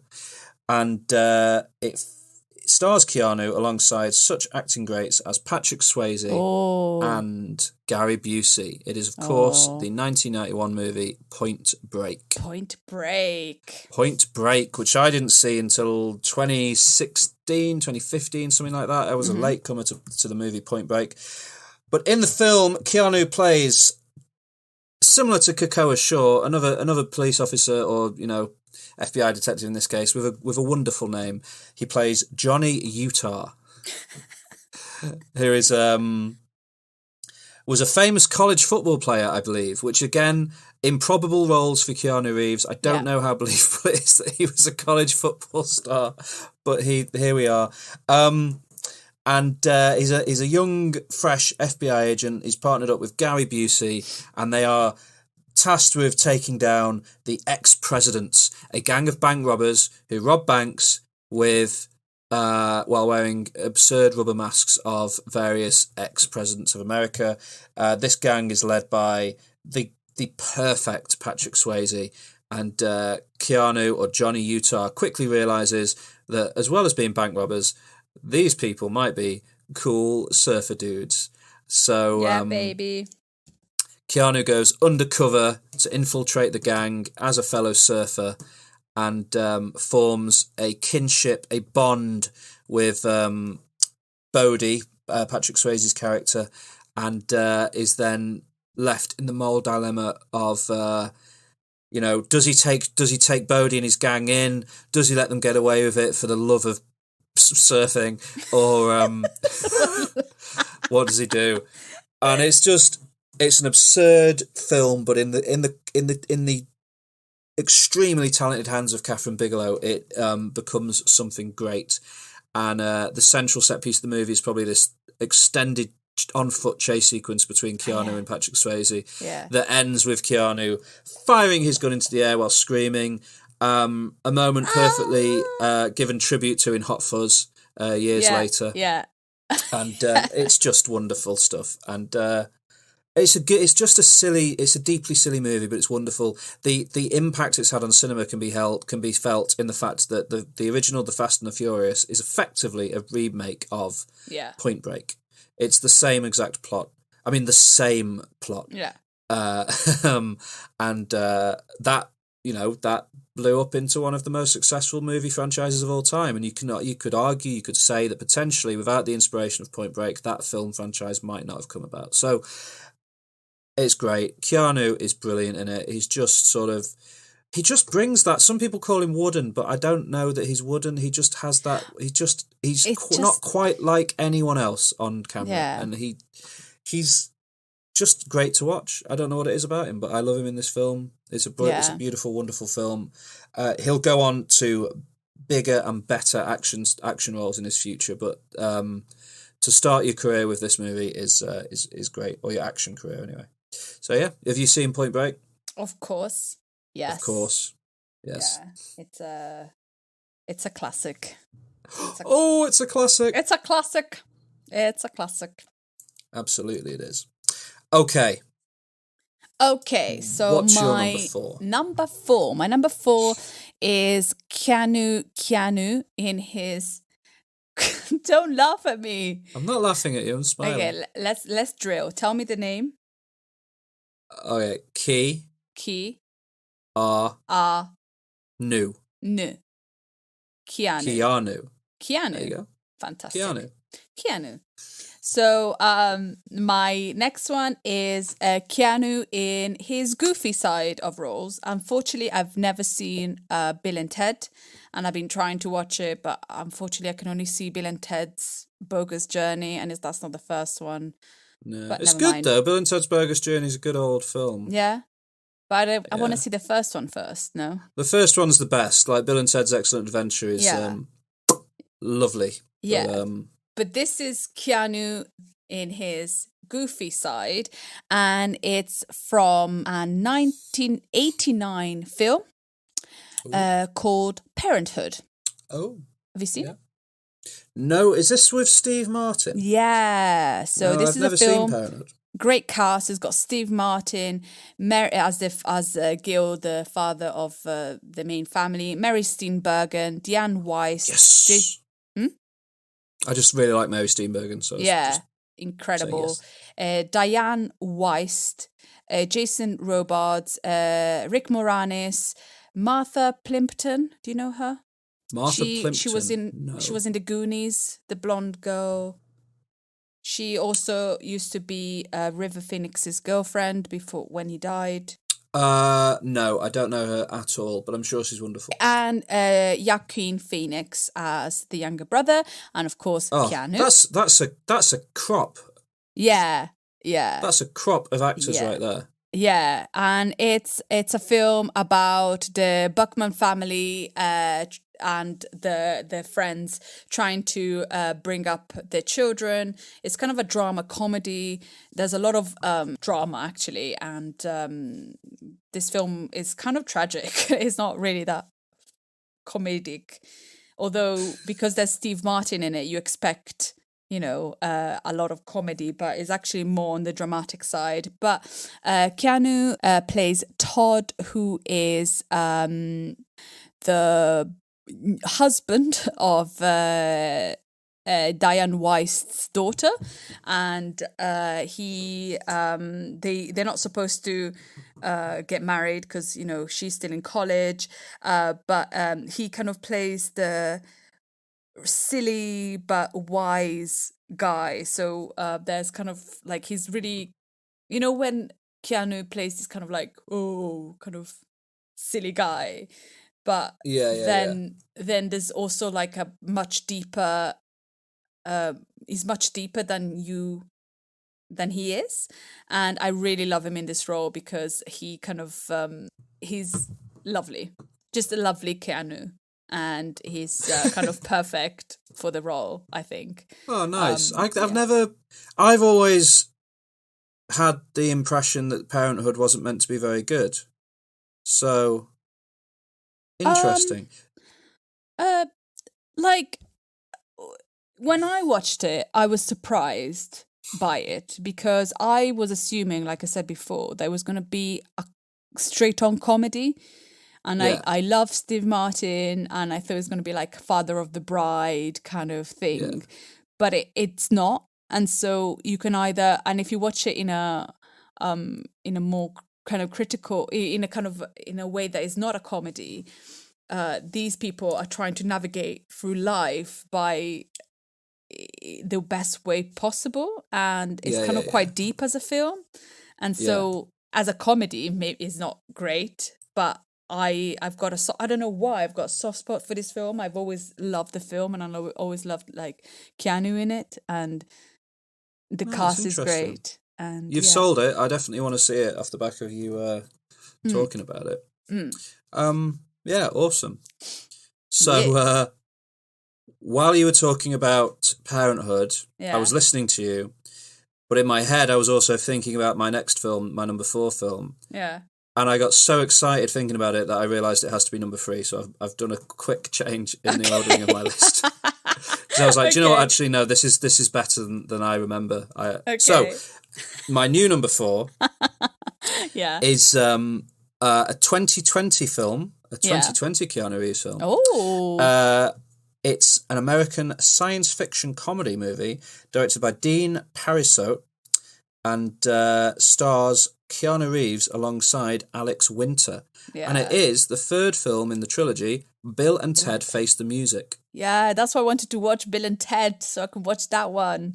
Yeah, I mean, you can make your arguments that Bill and Ted's Excellent Adventure is the best of the 3, and, probably broadly it is. But I am so stunned and surprised that, 1991 was 29 years ago? Yeah. That they have a 29-year gap between second and third film. It should have been terrible.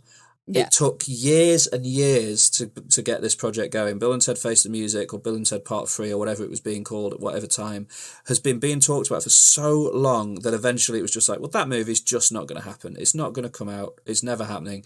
Alex Winter pretty much hasn't been in a movie since the second Bill and Ted film. It just, everything was against it. It shouldn't have worked. It shouldn't have been good. It came out fairly early on that, so let me get these actors' names correct, that Samara Weaving and Bridget Lundy Payne would be playing Bill and Ted's daughters in the movie. And that sort of was a bit of a like, is it going to be weird and cheesy with their children being in the film, etc., etc. And it ended up, unluckily, being made at just the right time to have to come out in the middle of COVID.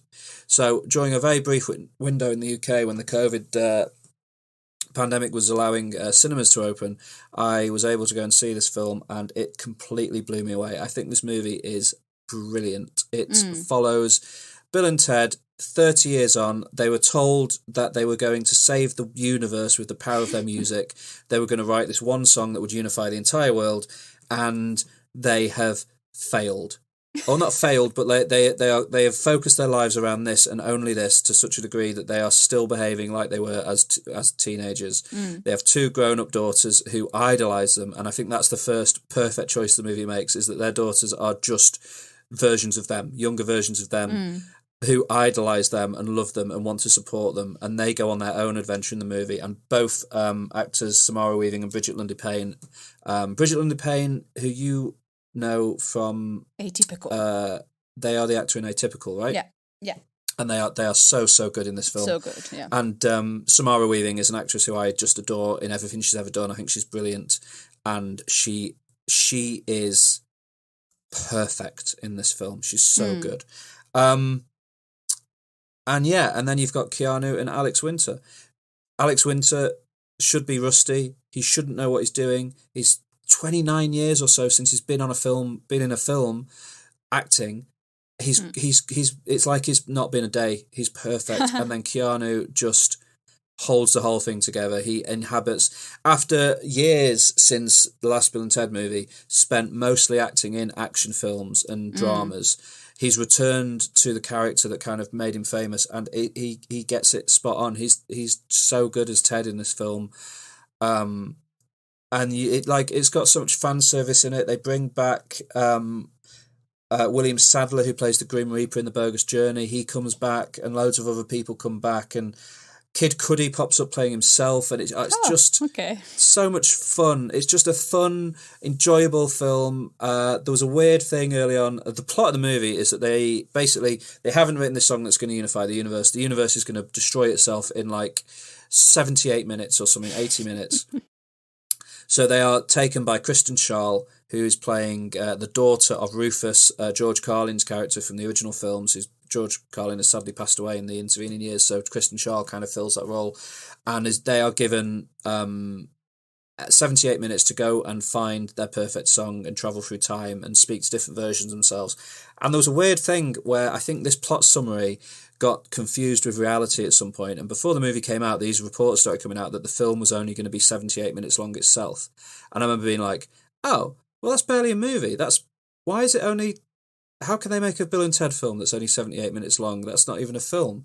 But no, that's just the plot of the film. The movie, like a normal movie, is 91 minutes long, which I don't know. That really worried me for some reason. I was like, oh, it's just some sort of bizarre cash grab. If it's only 78 minutes long, why did they even bother? Anyway, it's 90 minutes long, perfect length for a film. And yeah, I mean, probably broadly the first one's better, but I just think there's something so incredible about them pulling off a good third Bill and Ted movie 30 years later. Because it shouldn't have even worked back in when it was originally made. Like, it's such a strange beast of a film. But yeah, I love it. And I think Keanu is perfect in it. He just taps into that vein of comedy again, and he's just golden. I adore him. So yeah, there you go. That's my number 4. What's your number 3? Oh, I like it. I need to watch them. I really want to watch them, and I will. I will. I will.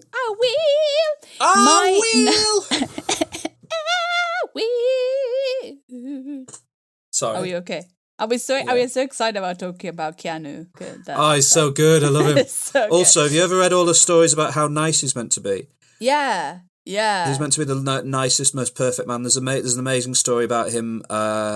Some flight he was on that got delayed for ages, and he ended up paying for the people to get home another way or something. I don't remember the exact story, but he's just the nicest man in the world, along with being one of the most charismatic actors. I love you, Keanu. Please say hello to me.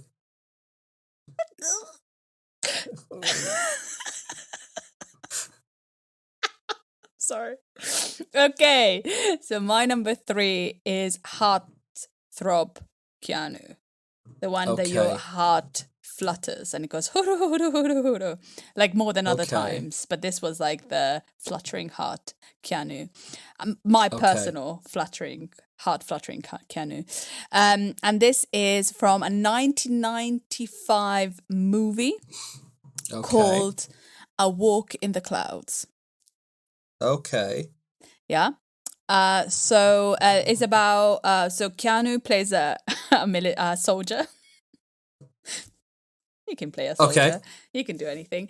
And he's nuclear soldier? No, a military soldier, like at the World sorry. War II.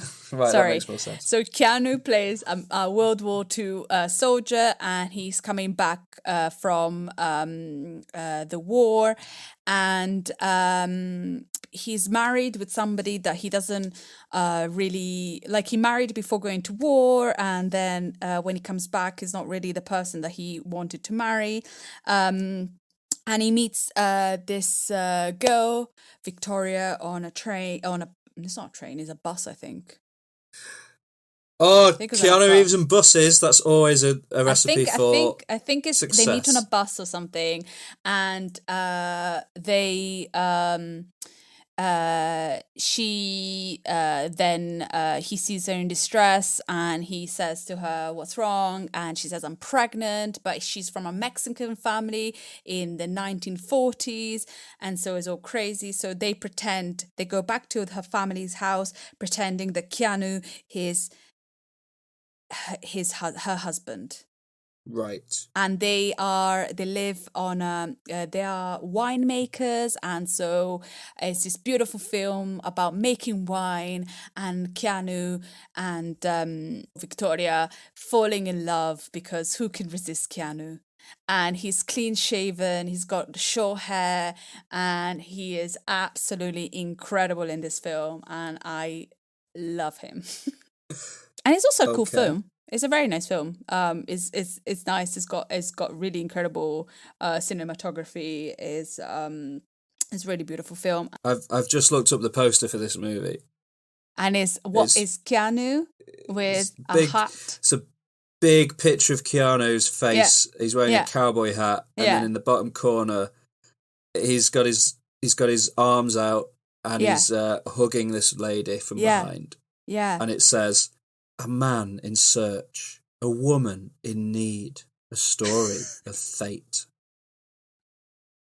It's so good. Okay. Have you ever seen it? No, I've not ever seen it. Oh, it's good. I've never even heard of it before. What? Sorry. Yeah. What? No, just because I'm so surprised that you found this movie of his that I've never, ever heard of. This is one of the first films I've ever seen with him. Wow. Yeah. Fair play. And it'll always remain in my heart. There's this beautiful scene where they're like, oh, it's just so beautifully made, and the way they fall in love is great. It's great. And they have great chemistry. They work really well together. And then at one point, the dad is really angry because he's like this man dad who no, who are you? My family is so old and you are nothing, because they come from generation of winemakers. And he goes, I love her, you should love her too, she's so easy to love. So when it says he's a man in search, is he in search of love?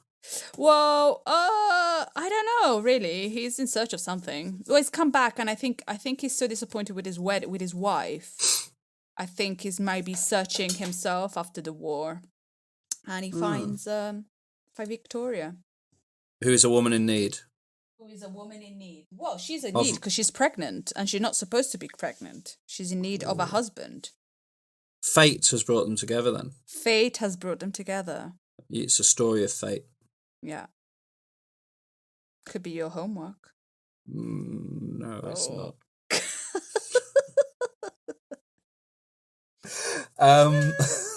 Good stuff. I like it.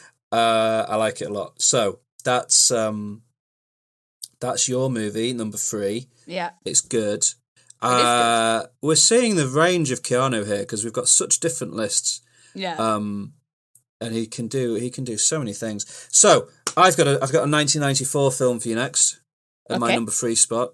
This film I haven't watched in years, which is why it was at my number 4 slot before. And then when I was thinking about it, getting ready to talk about it, I was like, no, it's number 3. It has to be number 3. It's so good.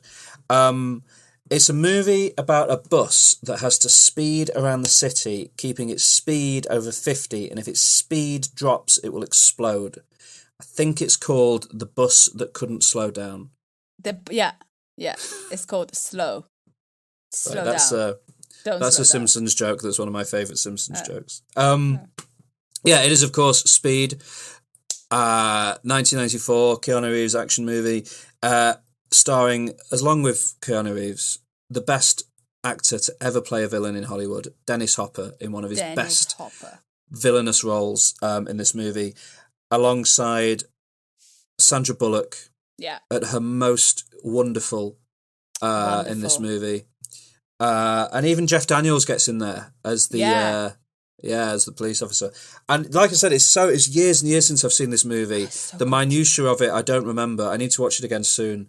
But it's just such a great idea for a film. You've got a bus, If the bus slows down, the bus will explode. The bus has to keep going as fast as it can. And if that means driving through a pram full of cans, then drive through a pram full of cans. If that means jumping over a big ramp in a bridge, then jump over that big ramp in that bridge. Yeah. It's just so good. The chemistry between Keanu Reeves and Sandra Bullock. It's perfect. Is wonderful.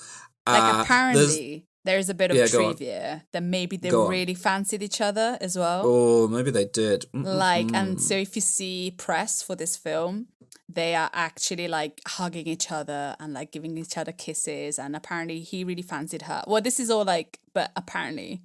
And she really fancied him, but they never told each other.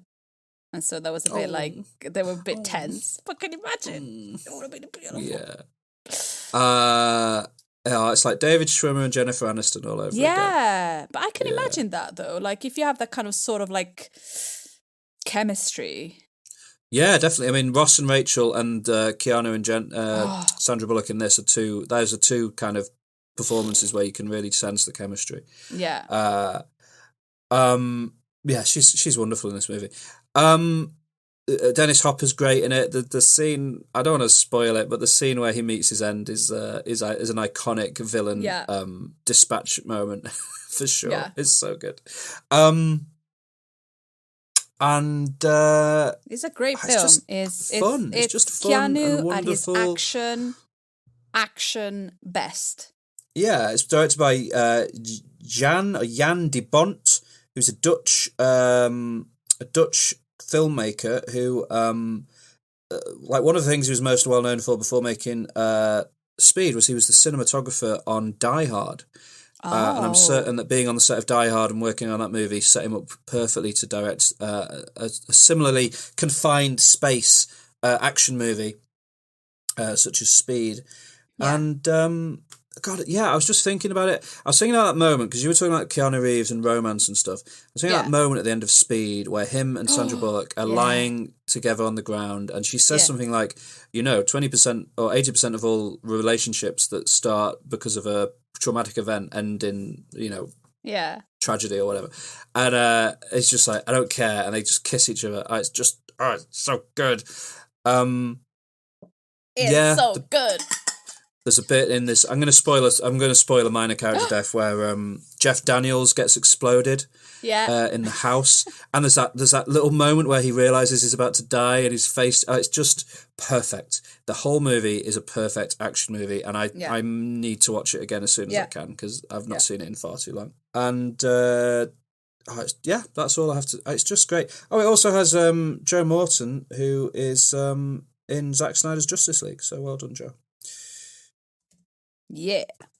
Yeah, he's also in Terminator 2. He's a great actor, and he's brilliant in everything he does. So yeah, there we go. That's my number 3. What's your number 2? My number 2 is a 1999 film, and this is Keanu in his science fiction action role. Oh, okay. And probably like one of the best films and franchises? Movie franchise? Yep. No, like they're not called franchises. Series of films, what they're called? They're called franchises. Sorry. I was thinking about something else. One of probably the biggest movie franchises of all time, and also they're making a new one, which I found out the other day, and it's The Matrix. Yes, please. Have you seen the trailer for the new one? Yeah. Oh. Because I was like, I watched the trailer. I was like, why does Carrie-Anne Moss look so grown? Why does Keanu look so grown? It's a new... I didn't realise that was... Oh my God, that's bizarre. I live in a different world, you know that. And I was like, I don't remember this scene. Oh! But yeah, so it's The Matrix, and where Keanu plays a computer programmer by day and hacker by night who gets sucked into this thing where it tells you what is reality, what is not reality. The Matrix. What is the Matrix? Nobody can be told what the Matrix is. It has to be shown.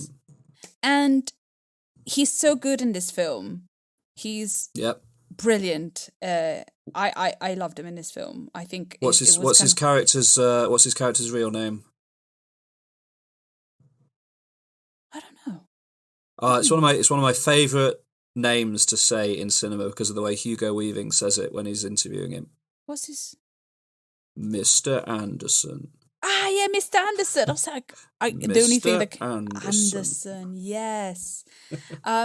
Yeah, I think he's so great in this film, and I think it was kind of like a complete change of him as an actor, like a total new era for him.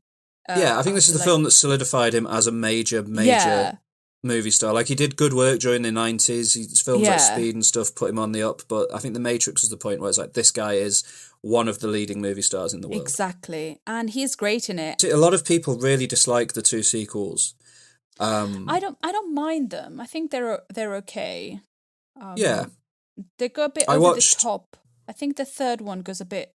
Is it the third one or the second one where it's just kind of like a little bit too much action? Well, the third one has a lot of time spent outside the Matrix in Zion. No, so it's the second one. The second one, there's kind of like they went a bit overboard with the kind of like the special effects because they were so good in the first one, and I think they just went, yeah, let's just put more, and it got a little bit repetitive. But I enjoyed the concept of the last two. They kind of blend together a little bit, which is not good. But yeah, well, I didn't realise actually. Do you know they were only released 6 months apart? What? The second and third. Yeah. No. I didn't realise at all. That's why. Yeah. That's why I'm not really sure which one is which. But I remember the second one is the one. The second one has got the fight scene in the sort of playground where there's just like loads and loads of Agent Smiths all running at him, and then it's got the fight scene along the highway where they built a highway. Yeah. And those two scenes are pretty exciting. I watched it. I watched the first one last week, and then the next day I watched the second one. And I haven't watched the third one yet, but I want to watch it before the new one comes out. But the second one definitely is good, but it's not even close to as good as the first. And it gets far too lost in the weeds with like the politics of the human city Zion. Yeah. Which, frankly, you don't really care about. Like, it sort of introduces all this stuff that you're not interested in. And it has a very long... rave/orgy in a big cave that goes on for too long as well. Yeah, The Matrix. That's your number 2? Yes. Well, I'm excited to find out what film you think is better than The Matrix. Oh. Okay, my number 2 is a film from 2014. Oh. Yeah, it is a action film, of course. Directed by Chad Stahelski and starring Keanu Reeves, Michael Nyqvist, Alfie Allen, Adrian Palicki, Bridget Moynihan, Dean Winters. Oh, what a cast! Ian McShane, John Leguizamo, and Willem Dafoe. And it's the film that sort of returned Keanu to the world of action. It returned him to the world of being a movie star. And it is the assassination-based thriller John Wick. Don't set him off. Yeah. Yeah. In this movie, Keanu plays hitman John Wick, sadly mourning the loss of his wife, and in order to try and help him pass on and live his life, she has left him a puppy, which he loves dearly and wonderfully.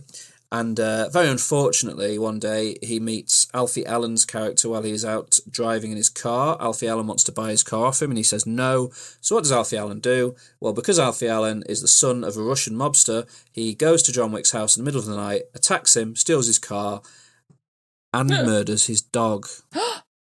And we learn quite quickly that if you're going to do one thing to John Wick, it should not be to murder his dog, because John Wick takes that extremely personally and sets out on a bloody trail of vengeance to take his revenge out on Alfie Allen. You're going to hear us talking about Pig next week, the Nicolas Cage movie, and Pig almost exists in opposition to John Wick. It takes a very similar tale, kind of almost the same setup in a way, and completely turns it on its head to in my opinion, brilliant results. And you'll hear our thoughts on Pig next week. But John Wick takes the action kind of route, and the thing that makes this movie so good is that Chad Stahelski comes from a background in stunt work and has been a stunt coordinator and second unit director on a variety of movies, which sets him up perfectly to direct action sequences. And Keanu Reeves put his all into these scenes, and there are videos you can watch on YouTube of Keanu training for the various John Wick movies, and watching him go around these courses, you can see that he's really, really putting effort into learning how to look like he knows how to kill people. There's a great scene in this movie where the villain, played by Michael Nyqvist, describes him. John Wick is known as Baba Yaga, and he talks about, there we are. He's known as Baba Yaga, and he talks about how John Wick once killed a man with a pencil. Wow. And it kind of, what's one of the wonderful things about this movie is how scared everyone is of John Wick. Like, everyone, as soon as they hear his name, again, similar to Pig, stay tuned for next week, as soon as they hear his name, they are like, well, I'm going to run as far as I can in that direction, because John Wick is not a man who I want to be anywhere near if he's in a bad mood. And Keanu Reeves makes you believe that, because he just, there are scenes in this movie where he just walks through rooms firing people and killing them with headshots every single time. He doesn't miss a single bullet. He is a superhero in this movie. And his hand-to-hand combat, and like has all that training from The Matrix that he taps into for this film as well.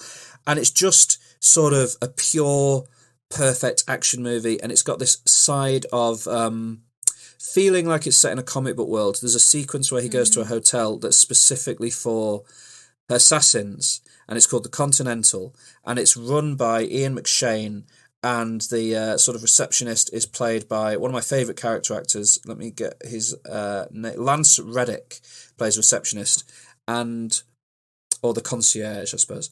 And you have to pay to stay in this hotel with gold coins, because the world of Assassins has its own unique kind of currency, and they kind of create this little world with all its own specific rules and ideas, and they talk about, the top table, they talk about all these different things that exist, and there's so much there for them to build on, which is why they've made 2 sequels and a 4th is on the way, because it's just they just created this wonderful world. And yeah, it's fantastic. Yeah, I love John Wick. Have you seen John Wick?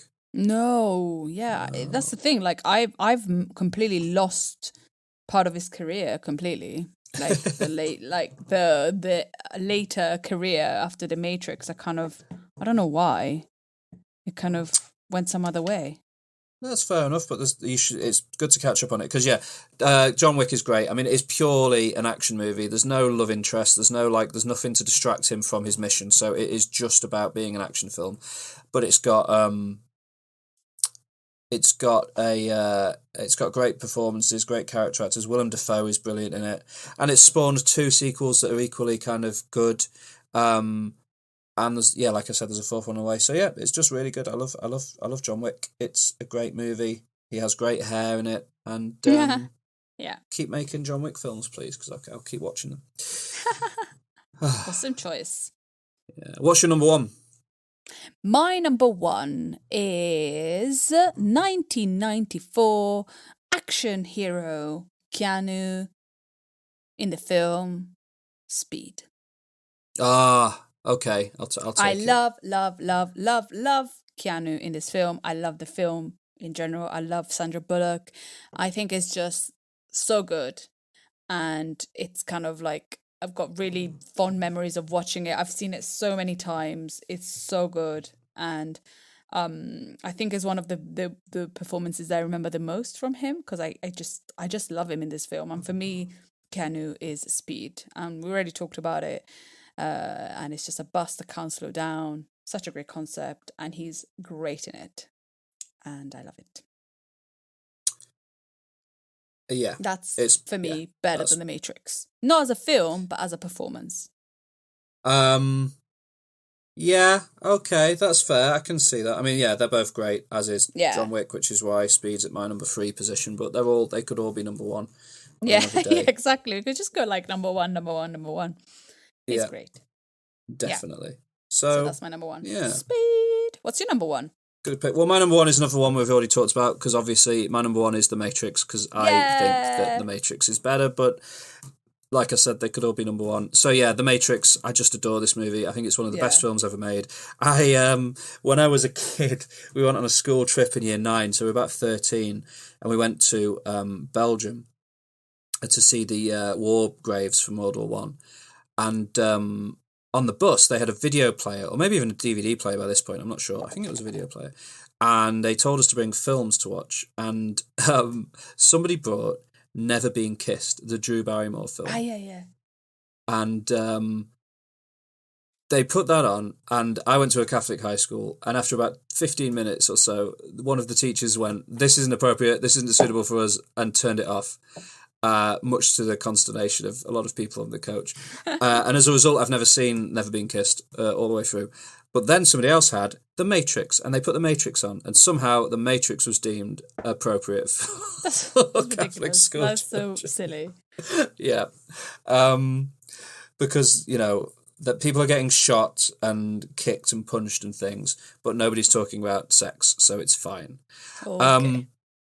But yeah, that was my first experience watching The Matrix, and it just destroyed my tiny little brain. And I've loved it ever since. I really like the sequels. I went to see the sequels in the cinema and enjoyed them. And, they don't really stand up necessarily to time. They get really lost in the woods with Zion, the human city of Zion, and the politics of Zion. And the third movie has got lots and lots of sequences of all these CGI robots attacking Zion, and they're fighting them with these mech suits, and it's just not what people loved about The Matrix in the first place. It's very odd that they kind of turned around and went this different direction. I still like them and appreciate them, and I couldn't be more excited for a film after seeing the trailer for The Matrix Resurrections. I think it looks amazing. I really hope that film is good. And I love The Matrix so much. The soundtrack is perfect. You've got Rage Against the Machine are in there, Rammstein are in there, Rob Zombie's in there. It's such a wild soundtrack, and it just feels of its time. Like no movie could feel more 1999 than The Matrix. And as good as Keanu Reeves is in it, obviously Keanu Reeves is amazing in it. I also have to shout out Lawrence Fishburne, because his Morpheus is so good. Yeah. And they've cast an actor to play a younger Morpheus in the new one who couldn't look more like Lawrence Fishburne looked in 1999 if they de-aged Lawrence Fishburne. And you know this actor, Alex, because he played Dr. Manhattan in Watchmen, and he's in the recent Candyman movie. It's Yahya Abdul-Mateen II. He's playing Morpheus in the new movie, and he looks exactly like a young Lawrence Fishburne. It's amazing. So and you've also got, Jonathan Groff, Neil Patrick Harris, a load of great actors are popping up in that new movie, along with Carrie-Anne Moss and Keanu Reeves. And also the Merovingian is in the new film, apparently. Do you remember the Merovingian? You will remember him. He's the Frenchman that they go to meet in this posh restaurant, and he's married to Monica Bellucci. Yes. And he has some information. Yes. He's not the most. Yes. I don't quite. I'm interested to find out why they've brought back the Merovingian. I remember him now. But The Matrix is perfect. So there we go. Do you want to run through your top 5 one more time? Of course. My number 5 is Much Ado About Nothing. Number 4, Parenthood. Number 3, A Walk in the Clouds. Number 2, The Matrix. And number 1, Speed. What a crop of great Keanu Reeves performances. What a mixture. My top 5 is number 5, Point Break. Number 4, Bill and Ted Face the Music. Number 3, Speed. Number 2, John Wick. And number 1, The Matrix. So some crossover, but plenty of different films there as well, which is interesting. Do you have any honourable mentions? My honourable mentions. We have talked about this film a lot, and I love it. And it's got a very short cameo in it, but I think he's great. Always Me, My Baby, maybe is great. I almost put it in my top 5, and then I was like, no, he's not actually Me He too. I doesn't was star like, in it at all. no, it doesn't. He can't be. But I was like, but I he's love so him good in at that it. film so much. Yeah. But yeah, honorable mention, Always Me, My Babe, maybe Point Break, Askana Darkly, Johnny Mnemonic. I've got a soft spot for that film. It's not the greatest, but I think he's really good in it. And The Devil's Advocate, which is a crazy film, but I feel like with the craziness, Keanu manages to bring some kind of charm to that film. So I've not seen that film in years. In fact, I don't know if I've ever seen it all the way through, and I kind of want to watch it, but I think it's one of those movies that's like almost 3 hours long for some reason. yeah, I think it's really it is. long. And it's absolutely insane. It's an insane film, and I watched it a few times, and it's like the best thing about that film, I think, is Keanu. Yeah, Fair and that's play. my honorable mentions. My honorable mentions, I've also got Always Be My Maybe, because it was so close to being in my top It's so 5. good. The other Bill and Ted movies, obviously, are really good, worth a watch. The Matrix sequels are worth a watch, really good. A Scanner Darkly is great, but I don't remember it very well. There's a movie he's in that's terrible, but it's kind of worth checking out if you've never seen it, called Knock Knock. And when you were deciding what sort of artwork to do for this episode, I sent you the picture of him in Knock Knock. There's a sequence in this where he's buried up to his neck in a garden, and he's sort of screaming. The plot of the film is, it's an Eli Roth movie. He made Hostel, so straight away you know you're in for sort of a challenging time. Yeah. And he plays an architect whose family go away for the weekend, and he stays at home to do work. And 2 beautiful young women come to his door. Ooh. And I think it's Knock, raining, knock. and they ask if they can use his phone, etc. And they come in, they seduce him, they party together, and he wakes up the next morning tied to his bed, and they proceed to sort of torture him and attack him. Oh my goodness. That's awful. And it's a sort of it's an exploitation movie. It's not very good. Yeah. But you've got these scenes in it where, like, for example, the scene where he's buried up to his neck in the garden. I think in the same scene, he's screaming at them about free pizza. Because they're kind of like, you took advantage of us and we're here to punish you for it because we're just, young women or whatever. And then he's like, but it was like you came to my door with free pizza. You wouldn't turn away free pizza. And it's just so... It's one of the strangest movies. It's so, so peculiar. But one of the 2 women in it is played by Ana de Armas, who has gone on to be one of the kind of greatest actresses working today. She plays the lead character in Knives Out. She's in the new Bond movie. She's in Blade Runner 2049. Like, she's a great actress. She is. I mean, she's nobody comes out of Knock Knock looking good. But it's really, if it's available for you to watch, I would recommend checking it out, because it is a very strange movie and a bizarre Keanu Reeves performance. The John Wick sequels are also on my honorable mentions list, and then Toy Story 4, where he voices a sort of Evel Knievel toy. He's very, very good in that. Very good in that film. Yeah. Yeah. So yeah, that's my honorable mentions. What about some homework?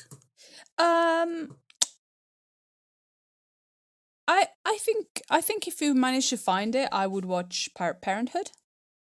Okay, I'll take Parenthood. It's not a very big role. Like, if you want a bigger role, I would watch A Walk in the Clouds, but it's a bit too romantic, isn't it? I'm not watching A Walk in the Clouds. Or after you made me watch that Liv Tyler movie a few weeks ago. Okay, so like either that or Much Ado About Nothing. That's a pretty fun movie. Like, it's very joyful Kenneth Branagh movie. So I'll go with Parenthood. Okay. But if you don't find it, or if it's too difficult, then yeah.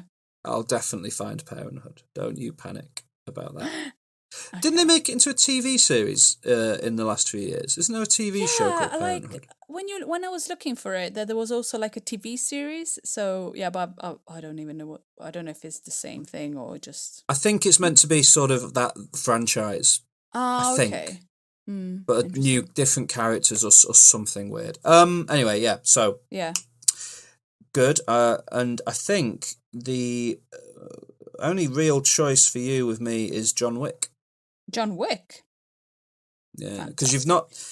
You've not seen the original Bill and Ted, so I don't want to tell you to go off and watch all three of those or anything mad. Yeah. You've seen Point Break, you've seen Speed, you've seen The Matrix. So yeah, John Wick. Yeah. Awesome. Let me know what you think of John Wick next Definitely. week. Brilliant. Do you have any recommendations for people from your culture catch-up? Yes, I would like to recommend the album Woman on the Internet by Orla Gartland. Okay. Yeah. Good. And The House, I assume. Well, if people want to watch it and tell us what they think about it, like I feel like people were really bad. I don't know. It could be better. So if you watch it, let us know what you think about The House. I'm going to point people towards Malignant, which I think is one of the most fun times you can have in a theatre in 2021. But please do go in without any expectations for high art or high cinema. It's a campy, stupid film, but I loved it. And the album Hey What by Low, which is a masterpiece, I think. So yeah, check out those. Next week is another one of our special episodes. We've already recorded it actually, and I thought it was pretty great. Yeah, I really enjoyed our discussion around it. So please do join us next week to hear us talk about the Nicolas Cage movie Pig. And if you haven't seen John Wick, watch John Wick and then watch Pig, because I think they make quite an interesting pairing. So yeah, join us next week for Pig. It's going to be great. Please go on to any place where you can and rate us and review us. Apple Podcasts, anywhere else that does podcast reviews, but Apple Podcasts is the main one. Please go on, rate and review us. Tell your friends about us. Get people to listen to us. Help us grow bigger. We'd really, really appreciate it. And you can find links to everything we've talked about in Culture Catch-Up in the show notes, along with a link to the YouTube video that we talked about as well. And you can find us online, mainly on Instagram, but we are in a few other places as well. And check out, again, the show notes for links to all of our social media channels. And it's been a pleasure to be with you. Please do join us again for more fun in the future. Thank you so much. Thank you. Love you. Bye. Bye.